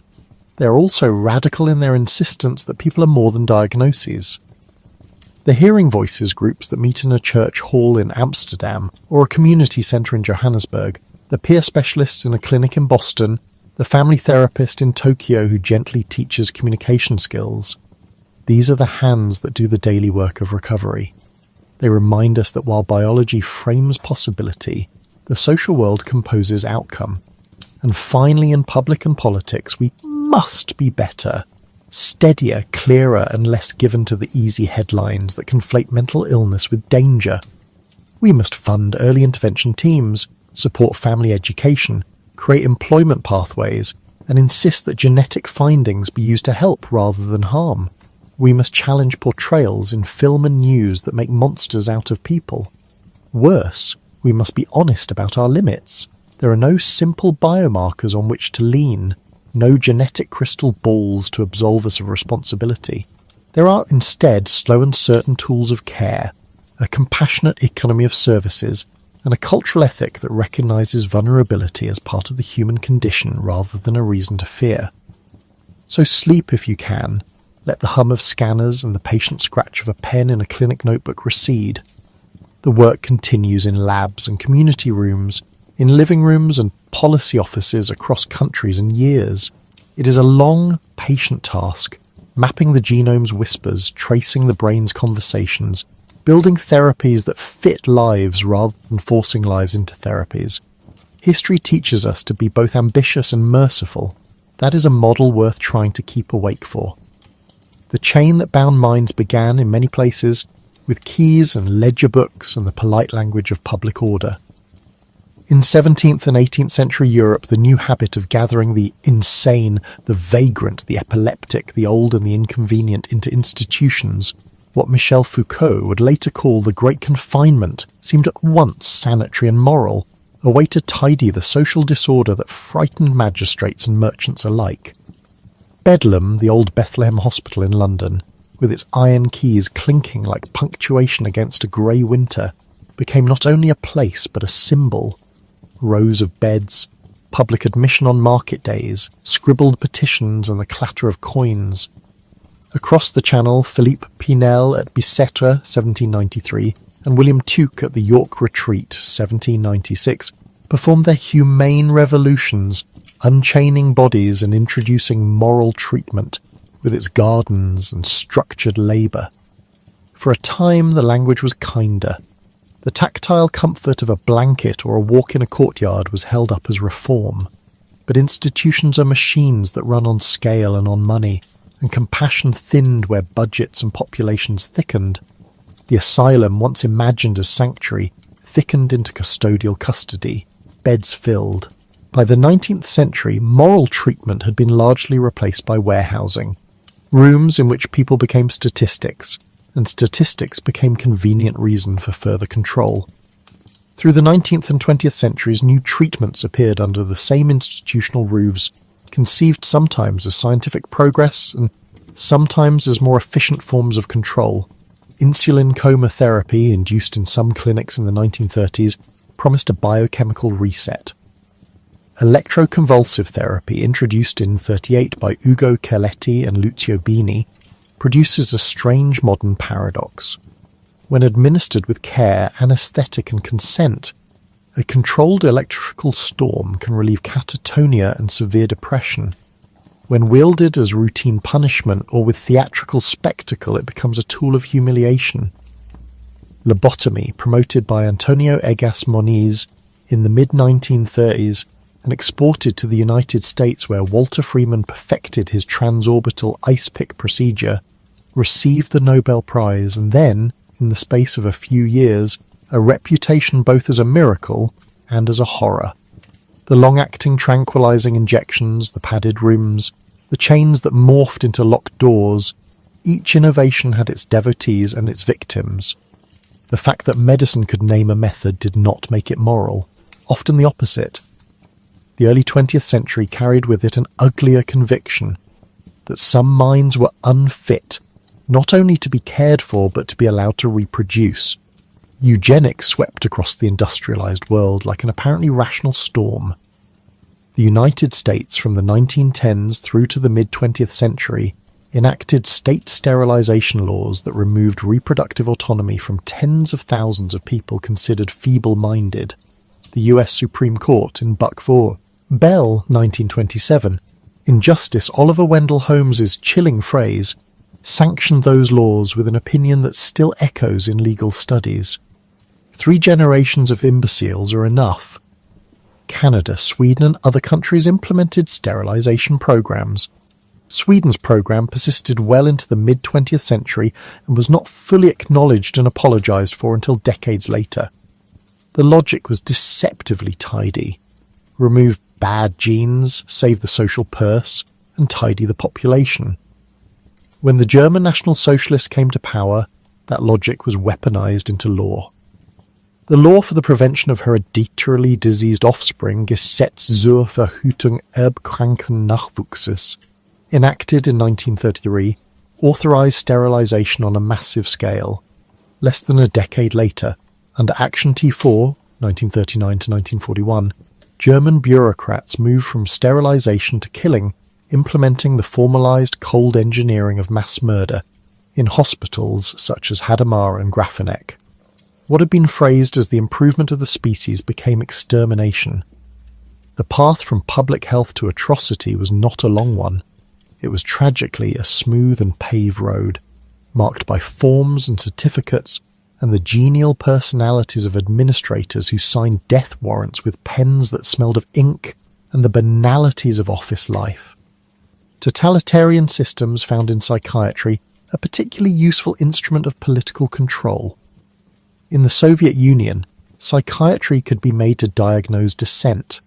Andrei Snezhnevsky and the so-called Moscow School developed the concept of sluggish schizophrenia in the mid-20th century, a diagnosis that conveniently captured a supposed illness that could manifest as stubborn criticism of the state. The Serbsky State Scientific Center for Social and Forensic Psychiatry in Moscow became a place where dissidents were certified as ill and removed from political life. Names like Vladimir Bukovsky and Semyon Gluzman would later become rallying points as they exposed and fought the abuse. International pressure grew. The World Psychiatric Association, after years of controversy, took the rare step of suspending the Soviet Psychiatric Society in the 1980s. The action did not cure the system overnight, but it made visible an ugly truth. Medicine, in the hands of the state that fears debate, can become a handmaiden for oppression. Abuse has not been confined to extremes of ideology. Colonial administrations sometimes used psychiatric categorization to pathologize resistance, to declare inconvenient beliefs as disease. In the mid and late 20th century, forced sterilizations and coercive surgical policies disproportionately targeted the poor and indigenous communities in North America, where formal laws sometimes lingered into the 1970s and social practices into later decades. The legacy of these policies is still being litigated and apologized for. It lives in the bodies and testimonies of those whose reproductive autonomy was stolen and in the slow administrative apologies that followed. If the 20th century had its catalogues of coercive practice, the latter half also birthed the language of rights. The horrors of Nazi medicine led, almost immediately, to the articulation of research ethics at Nuremberg in 1947. The Nuremberg Code, grounded in consent, voluntary participation, and an insistence that the suffering of subjects should not be sacrificed to science. The post-war world added the Declaration of Helsinki in 1964, and in the United States the Belmont Report in 1979 set out respect, beneficence, and justice as guiding principles for research. Those principles gradually seeped into clinical care and to protections around involuntary treatment and commitment, though the seepage was slow and uneven. Deinstitutionalization promised another form of liberation. In the United States, President John F. Kennedy signed the Community Mental Health Act on October 31, 1963, imagining a system of local community-based care as an alternative to massive state hospitals.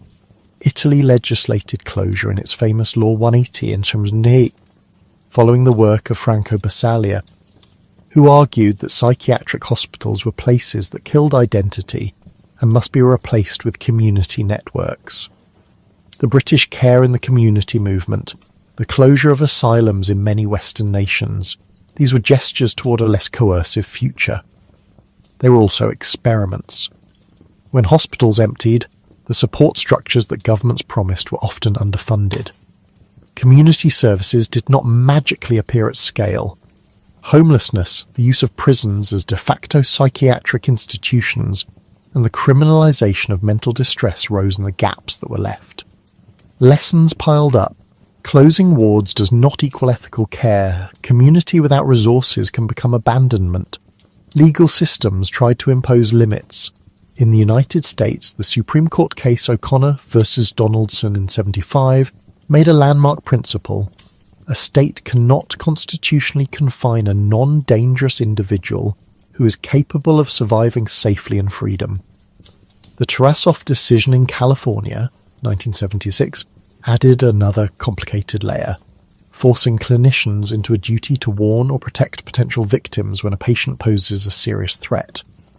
In Europe, the European Court of Human Rights established standards in cases such as Winter Werp v. the Netherlands, 1979, determining that detention for psychiatric reasons requires objective medical justification and periodic review. Yet law alone is insufficient to resolve the essential moral tension. When a mind fractures, who chooses? And on what grounds? Whether to intervene? And how? That tension gave rise to heated modern debates about coercion that rarely resolve into comfortable answers. Which freedoms may be limited to protect someone from self-harm, or to protect others from true imminent danger? What constitutes decision-making capacity, and who judges it? The Mental Capacity Act of England and Wales, 2005, attempted to formalise assessments and to create proxies and safeguards for people who lacked capacity. Similar instruments and legal review boards operate in many jurisdictions. Yet emergency and civil commitment laws continue to permit involuntary treatment in many countries, and assisted outpatient treatment laws, Kendra's Law in New York, 1999, being a prominent American example, compel some individuals to accept treatment in the community under court order. Advocates for such laws point to lives saved and crises averted. Critics point to the erosion of trust, the corrosive effect of coercion on therapeutic relationships, and the danger of pathologizing resistance.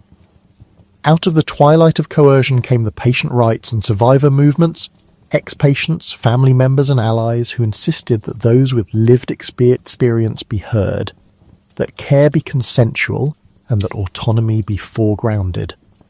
Judy Chamberlain's On Our Own, 1978, laid groundwork for an organised consumer movement in the United States.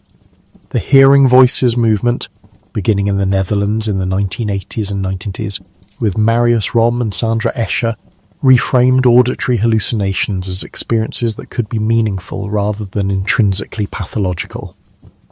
Peer-run services, psychiatric advance directives and supported decision-making models have grown into substantial alternatives and complements to traditional care. The United Nations Convention on the Rights of Persons with Disabilities 2006 pushed globally for recognition of legal capacity and dignity, forcing psychiatrists and policymakers to re-examine coercion through the lens of disability rights. And yet, as rights expanded in legal and activist discourse, psychiatry itself became the subject of renewed, sometimes bitter critique. The anti-psychiatry movement of the 1960s and MEPOs, led by figures such as Thomas Sage with his The Myth of Mental Illness, 1961, and R.D. Laing with The Divided Self, 1960, argued that psychiatric diagnosis often served as social control. Michel Foucault's Madness and Civilization, 1961, traced the genealogy of confinement and the social exclusion it rendered legitimate.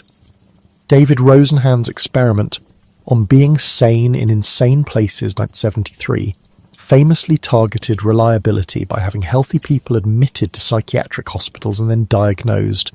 The study and the controversy that followed raised frightening questions about the objectivity of diagnosis and the power of institutional labelling.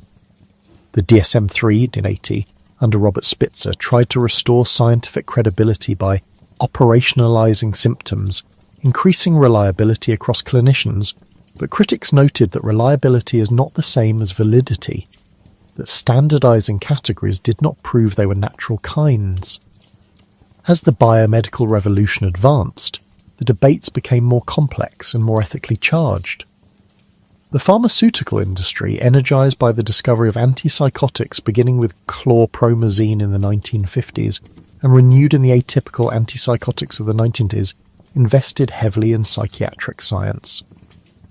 The relationship between clinicians, researchers and industry produced useful drugs that reduced psychosis for many and produced profits that sometimes bent research agendas. Concerns about conflicts of interest, ghostwriting, promotional practices, and suppression of unfavourable trial data led to scandals and litigation, as when manufacturers faced multi-billion-dollar settlements in the 2000s for off-label promotion and for downplaying side effects. Those scandals fueled a growing public suspicion. Was psychiatry shaped by the industry priorities more than by patients' lives? The answer, of course, is messy. Both are true in parts. Parallel to those economic critiques, persistent studies exposed racial and gender dimensions of diagnosis and coercion. In the United Kingdom, epidemiological data over decades have shown that people of Black Caribbean and Black African origin are disproportionately detained under the Mental Health Act and are more likely to receive compulsory treatment. In the United States, clinical practice and forensic encounters show similar patterns. Black men are more likely to be diagnosed with schizophrenia than their white counterparts, a disparity that cannot be explained purely by different rates of disease. Bias, stereotyping, differential access to care, policing practices and social stressors all contribute to these disparities. Gendered biases, too, have long histories. Women have been pathologized under labels like hysteria in the 19th century, and sterilization programs often targeted women along lines of class and race. Such patterns remind us bluntly that psychiatric categories sit within unequal social structures. They do not float above them like neutral meteorological phenomena. Science complicates questions of classification rather than settling them. Over the last 2 decades, the genetics of schizophrenia has taught a story of complexity, not a single gene, but many. Large-scale collaborations, the Psychiatric Genomics Consortium among them, have identified numerous loci associated with heightened risk. The discovery by Sakar and colleagues in 2016, implicating complement component 4, C4 in synaptic pruning and schizophrenia risk, suggested mechanisms and developmental windows, but also underscored that genetic risk is polygenic and probabilistic, not deterministic. Neuroimaging consortia like Enigma have mapped brain differences associated with psychosis, yet effect sizes are often small and heterogeneous across individuals. Clinical heterogeneity is plain. Hallucinations, delusions, negative symptoms, and cognitive deficits present in such variable combinations and severities that many clinicians and researchers now speak of schizophrenia as a syndrome rather than a single disease entity, a final common pathway for multiple developmental, environmental, and genetic trajectories. That pluralism has opened space for alternative frameworks that can test purely biomedical narratives. Trauma-informed approaches, drawing on the work of clinicians and researchers like Bessel van der Kolk and others, stress how childhood adversity, abuse and neglect can shape cognition and stress responses in ways that predispose to psychosis.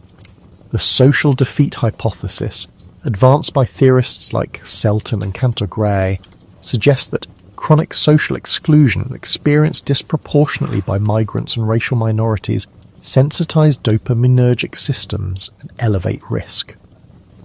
Epidemiological findings consistently link urbanicity, migration, and social isolation to higher rates of psychosis. The clinical high-risk or ultra-high-risk paradigm developed in clinics such as those in Melbourne, notably the early work at Epic under Patrick McGorry and colleagues in the 90s and into the 2000s, sought to detect early warning signs and to intervene prior to frank psychosis. North American consortia such as NAPLS from the late 2000s assembled data to predict risk, but those efforts raised ethical concerns, the false positive problem, treating people who might never progress, and the stigma of labelling young people at risk. The field asked hard questions. Is it ethical to treat sub-threshold psychosis with antipsychotics? Can psychosocial interventions do better? How to weigh the harm of early intervention against the harm of inaction. Alternative services flourished that were less about diagnosis and more about relationship, context and choice. In the early 70s, Lauren Mosher's Soteria project offered small house settings with minimal medication and a philosophy of accompaniment. Outcomes, though contested, suggested that some people thrived in humane, low-pressure environments. In Finland, the open dialogue approach, developed in Western Lapland from the 1980s by Jaakko Sakula and colleagues, foregrounded immediate family and social networks in crisis, used network meetings, and reduced reliance on long hospital stays and on medication in some cohorts. Early reports suggested strikingly low hospitalization rates and good functional recovery when the model was faithfully implemented. Bigger controlled evidence is still being assembled, and selection biases have been critiqued, but the model forced the field to ask whether different organizational logics, quick response, networked conversation, democratic involvement, could change outcomes at population scale. The scholarship and activism of the last generation have also shifted technique. Cognitive behavioral therapy for psychosis, CBT, developed an evidence base and is recommended by many guidelines, including the UK's NICE, as an adjunct to pharmacotherapy to reduce distress and improve functioning. Peer support has grown from fringe to mainstream in many health systems, people with lived experience running services, training clinicians, and participating in research.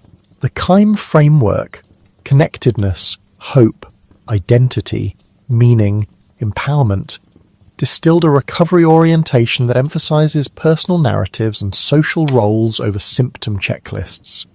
And now, as the 21st century unfolds, the future of care sits at a junction where biological innovation meets social policy, and where ethical choices will determine whether new tools heal or re-entrench old harms. Precision psychiatry holds seductive promises. Polygenic risk scores derived from GWAS offer probabilistic stratifications. Biomarkers from blood, cerebrospinal fluid, or imaging suggest subtypes. Machine learning applied to vast multimodal datasets teases at prediction of relapse. Yet for all their sophistication, these tools are probabilistic, not prophetic. A polygenic score that raises risk twofold still leaves most people without illness. A model that predicts relapse from speech patterns or phone metadata raises acute issues of privacy, consent, and the potential for surveillance. Digital phenotyping, the passive collection of smartphone use, keystroke rhythms, GPS traces, and social media markers can, astonishingly quickly, flag changes in routine that correlate with relapse. Pilot projects in universities and health systems have shown promise in predicting episodes days or weeks in advance. But imagine that power misused. Insurers, employers, law enforcement, even caregivers could, under some regulatory climates, exploit such signals. The promise of early warning is also the danger of loss of privacy and autonomy. The ethics of data ownership, consent for continuous monitoring, and the potential for algorithmic bias will define whether digital tools become liberatory or coercive. Pharmacology is not standing still. Although dopamine antagonists remain centrally important for positive symptoms, researchers are testing drugs that work on glutamate systems, on traceamine-associated receptor 1, TAR1, on immune pathways, and on synaptic pruning mechanisms that may be active in adolescents. Compounds like TAR1 agonists, for instance, those in clinical trials in the 2020 aim to offer antipsychotic efficacy without D2 blockade and the metabolic burdens that plague many atypicals. Immunomodulatory trials, repurposing anti-inflammatory agents or targeting autoantibodies in the small subset with autoimmune encephalitis, have already proved how careful biological exploration can uncover treatable causes of psychosis. Clozapine remains the treatment for treatment-resistant illness, a drug with transformative efficacy and dangerous side effects that require strict monitoring. It epitomizes the fundamental tension of psychiatric medicine between benefit and burden. Neuromodulation also advances. Repetitive transcranial magnetic stimulation, RTMS, offers non-invasive ways to modulate cortical circuits implicated in auditory hallucinations with variable benefits. Deep brain stimulation remains experimental for refractory symptoms. Electroconvulsive therapy retains a therapeutic role, especially in catatonia and severe medication-resistant states, but its history makes it a watchword for the need for consent and proportionality. The future will likely blend pharmacology and neuromodulation with psychosocial platforms, not replace them. Crucially, none of these biomedical advances will suffice without structural remedies. Housing First initiatives, Pathways to Housing, founded by Sam Semberis in New York in the 90s, showed that providing stable housing without preconditions dramatically improves outcomes for people with severe mental illness and homelessness.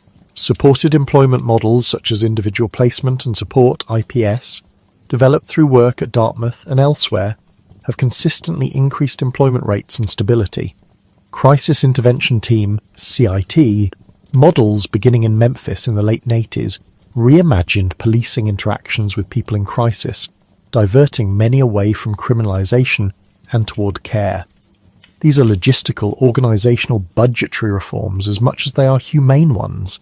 They require funding, political will, and the patient-centered design of services.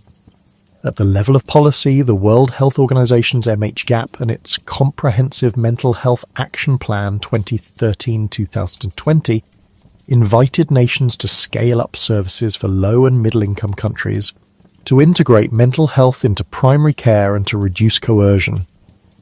The WHO's Quality Rights Initiative, launched in the 2010s, explicitly ties quality improvement to rights protection, training staff to reduce use of restraints and seclusion, and to implement supported decision-making. Countries experiment. Some push toward legal reforms to align with the UN Convention on the Rights of Persons with Disabilities and to emphasize consent. Others cling to older frameworks that privilege paternalism. The debate is not merely academic. Where systems invest in housing, employment, education, and trauma-informed family services, outcomes improve. Where resources are withdrawn or redirected, coercion and criminalization can expand. Most important, perhaps, is the pivot from doing things to patients toward doing things with people who have lived experience. Co-production, from research design to clinical governance, reshapes priorities. Peer researchers ask different questions than lab benchers do. How does social isolation compare in patients' lives to biochemical risk? How does stigma limit recovery? How practically would you rather be treated in an acute episode? The recovery literature, CHIME and its successors, insists on narratives, on identity, and on social roles. Those are not soft things. Employment, community, belonging, and the capacity to make meaningful choices are as important for prognosis as any pill, and often more durable. If there is a cautiously optimistic roadmap, it contains several clear lanes. 1. Scale early intervention services that are low threshold, evidence-based, and culturally adapted, with careful ethical oversight of predictive algorithms and with restraint against indiscriminate pharmacological intervention for people at low or uncertain risk. 2. Invest in social infrastructure, housing, income supports, education, community rehabilitation and employment programs like IPS, so that psychosis is treated not in isolation, but as a social phenomenon with social remedies. 3. Prioritize person-centered, trauma-informed care with legal safeguards, psychiatric advance directives, supported decision-making and robust review processes so that coercion is genuinely a last resort subjected to independent scrutiny. 4. Pursue biological pseudoscience, genetics, imaging, immunology, digital biomarkers, but as part of an integrated model. Use precision tools to stratify care when they offer unambiguous benefit, not as a pretext for surveillance. 5. Attend to justice. Dismantle racialized pathways into coercion, audit and reform policing, address discriminatory practices that lead to disproportionate detention of minorities. And thread through each of these lanes is a simple moral demand: listen. Patient voices, historically marginalized, must be central. The Hearing Voices Network, the Survivor Movement, peer support organizations and co-produced research projects have taught clinicians that the stories people tell about their experiences often map onto remedies the biomedical literature misses: community, acceptance, meaning, hope. Science can build ever more precise maps of synapses and circuits. Society must decide which roads to pave with them. If the last 2 centuries teach us anything, it is that the gloss of medical progress can hide the creaking gears of abuse if law, ethics and community do not hold the machine accountable. So the future will be uneven, a mosaic of pilot projects, salutary reforms, regulatory battles and, yes, inevitable failures. Some countries will develop more humane legal frameworks that emphasize supported decision-making and reduce coercion. Others will reinforce emergency powers in the name of public safety. New drugs and devices will help many, while challenging physicians and ethicists to guard against commodification and unauthorized surveillance. The greatest single determinant of whether progress will be an advance or merely different machinery will be political will, funding for housing, legislation that balances rights and risk, health systems that integrate social care and medicine, communities willing to accept, not exile, difference. Listen finally to a quieter injunction. History's lessons are not mere moralistic footnotes. They are operational directives. Replace warehousing with well-resourced community networks. Replace secrecy with transparency. Replace paternalism with consent. Train clinicians not only in pharmacology but in cultural humility and the ethics of risk. Measure outcomes that matter to people whose lives are being treated, not only symptom checklists, but employment, relationships, autonomy, and longevity. Recognise that physical health matters. The life expectancy gap of people with severe psychotic disorders, often 10, sometimes 20 years less than the general population, is not only a clinical failure but a social one, driven by smoking, metabolic side effects, poor access to preventive care, and the violence of poverty. There will be setbacks. New technologies will tempt new abuses. Old prejudices will mutate into algorithmic bias. The work is never finished. But imagine, at dusk in a city that has learned something, a clinical team that includes someone who once sat in a locked ward and now guides others, a supported living apartment where neighbours know names and not diagnoses, an emergency response that diverts a young person away from jail and toward a dialogue circle that listens rather than restrains. Imagine data streams that warn a clinician of sleep loss and, with consent, trigger a phone call from a peer counsellor who knows the signs. Imagine legislation that protects both liberty and life, that uses advanced directives to respect autonomy even in crisis. Imagine research agendas shaped by people who will live with the results. This modest human future is less glamorous than laboratory revolutions and perhaps slower, but it is less likely to repeat the mistakes that make shameful chapters. So we go forward with tools and with cautions, early detection clinics with ethical oversight, precision tools applied where they help and withheld where they harm, pharmacology that eases suffering without eclipsing dignity, community programs that restore livelihood and belonging, laws that temper paternalism with human rights.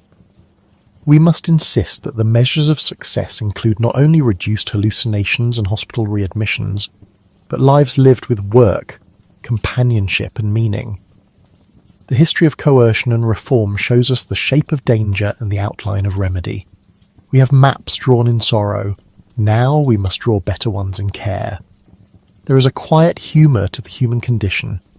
We have repeatedly invented justifications for locking up what we fear or cannot manage. Tidy philosophies, polite medical verbs, bureaucracies that hum like bees. We have, in other moments, unchained beds in courtyards and planted gardens. The future of schizophrenia care depends not only on the next molecule or the next algorithm, but on whether societies choose to plant more gardens than gates.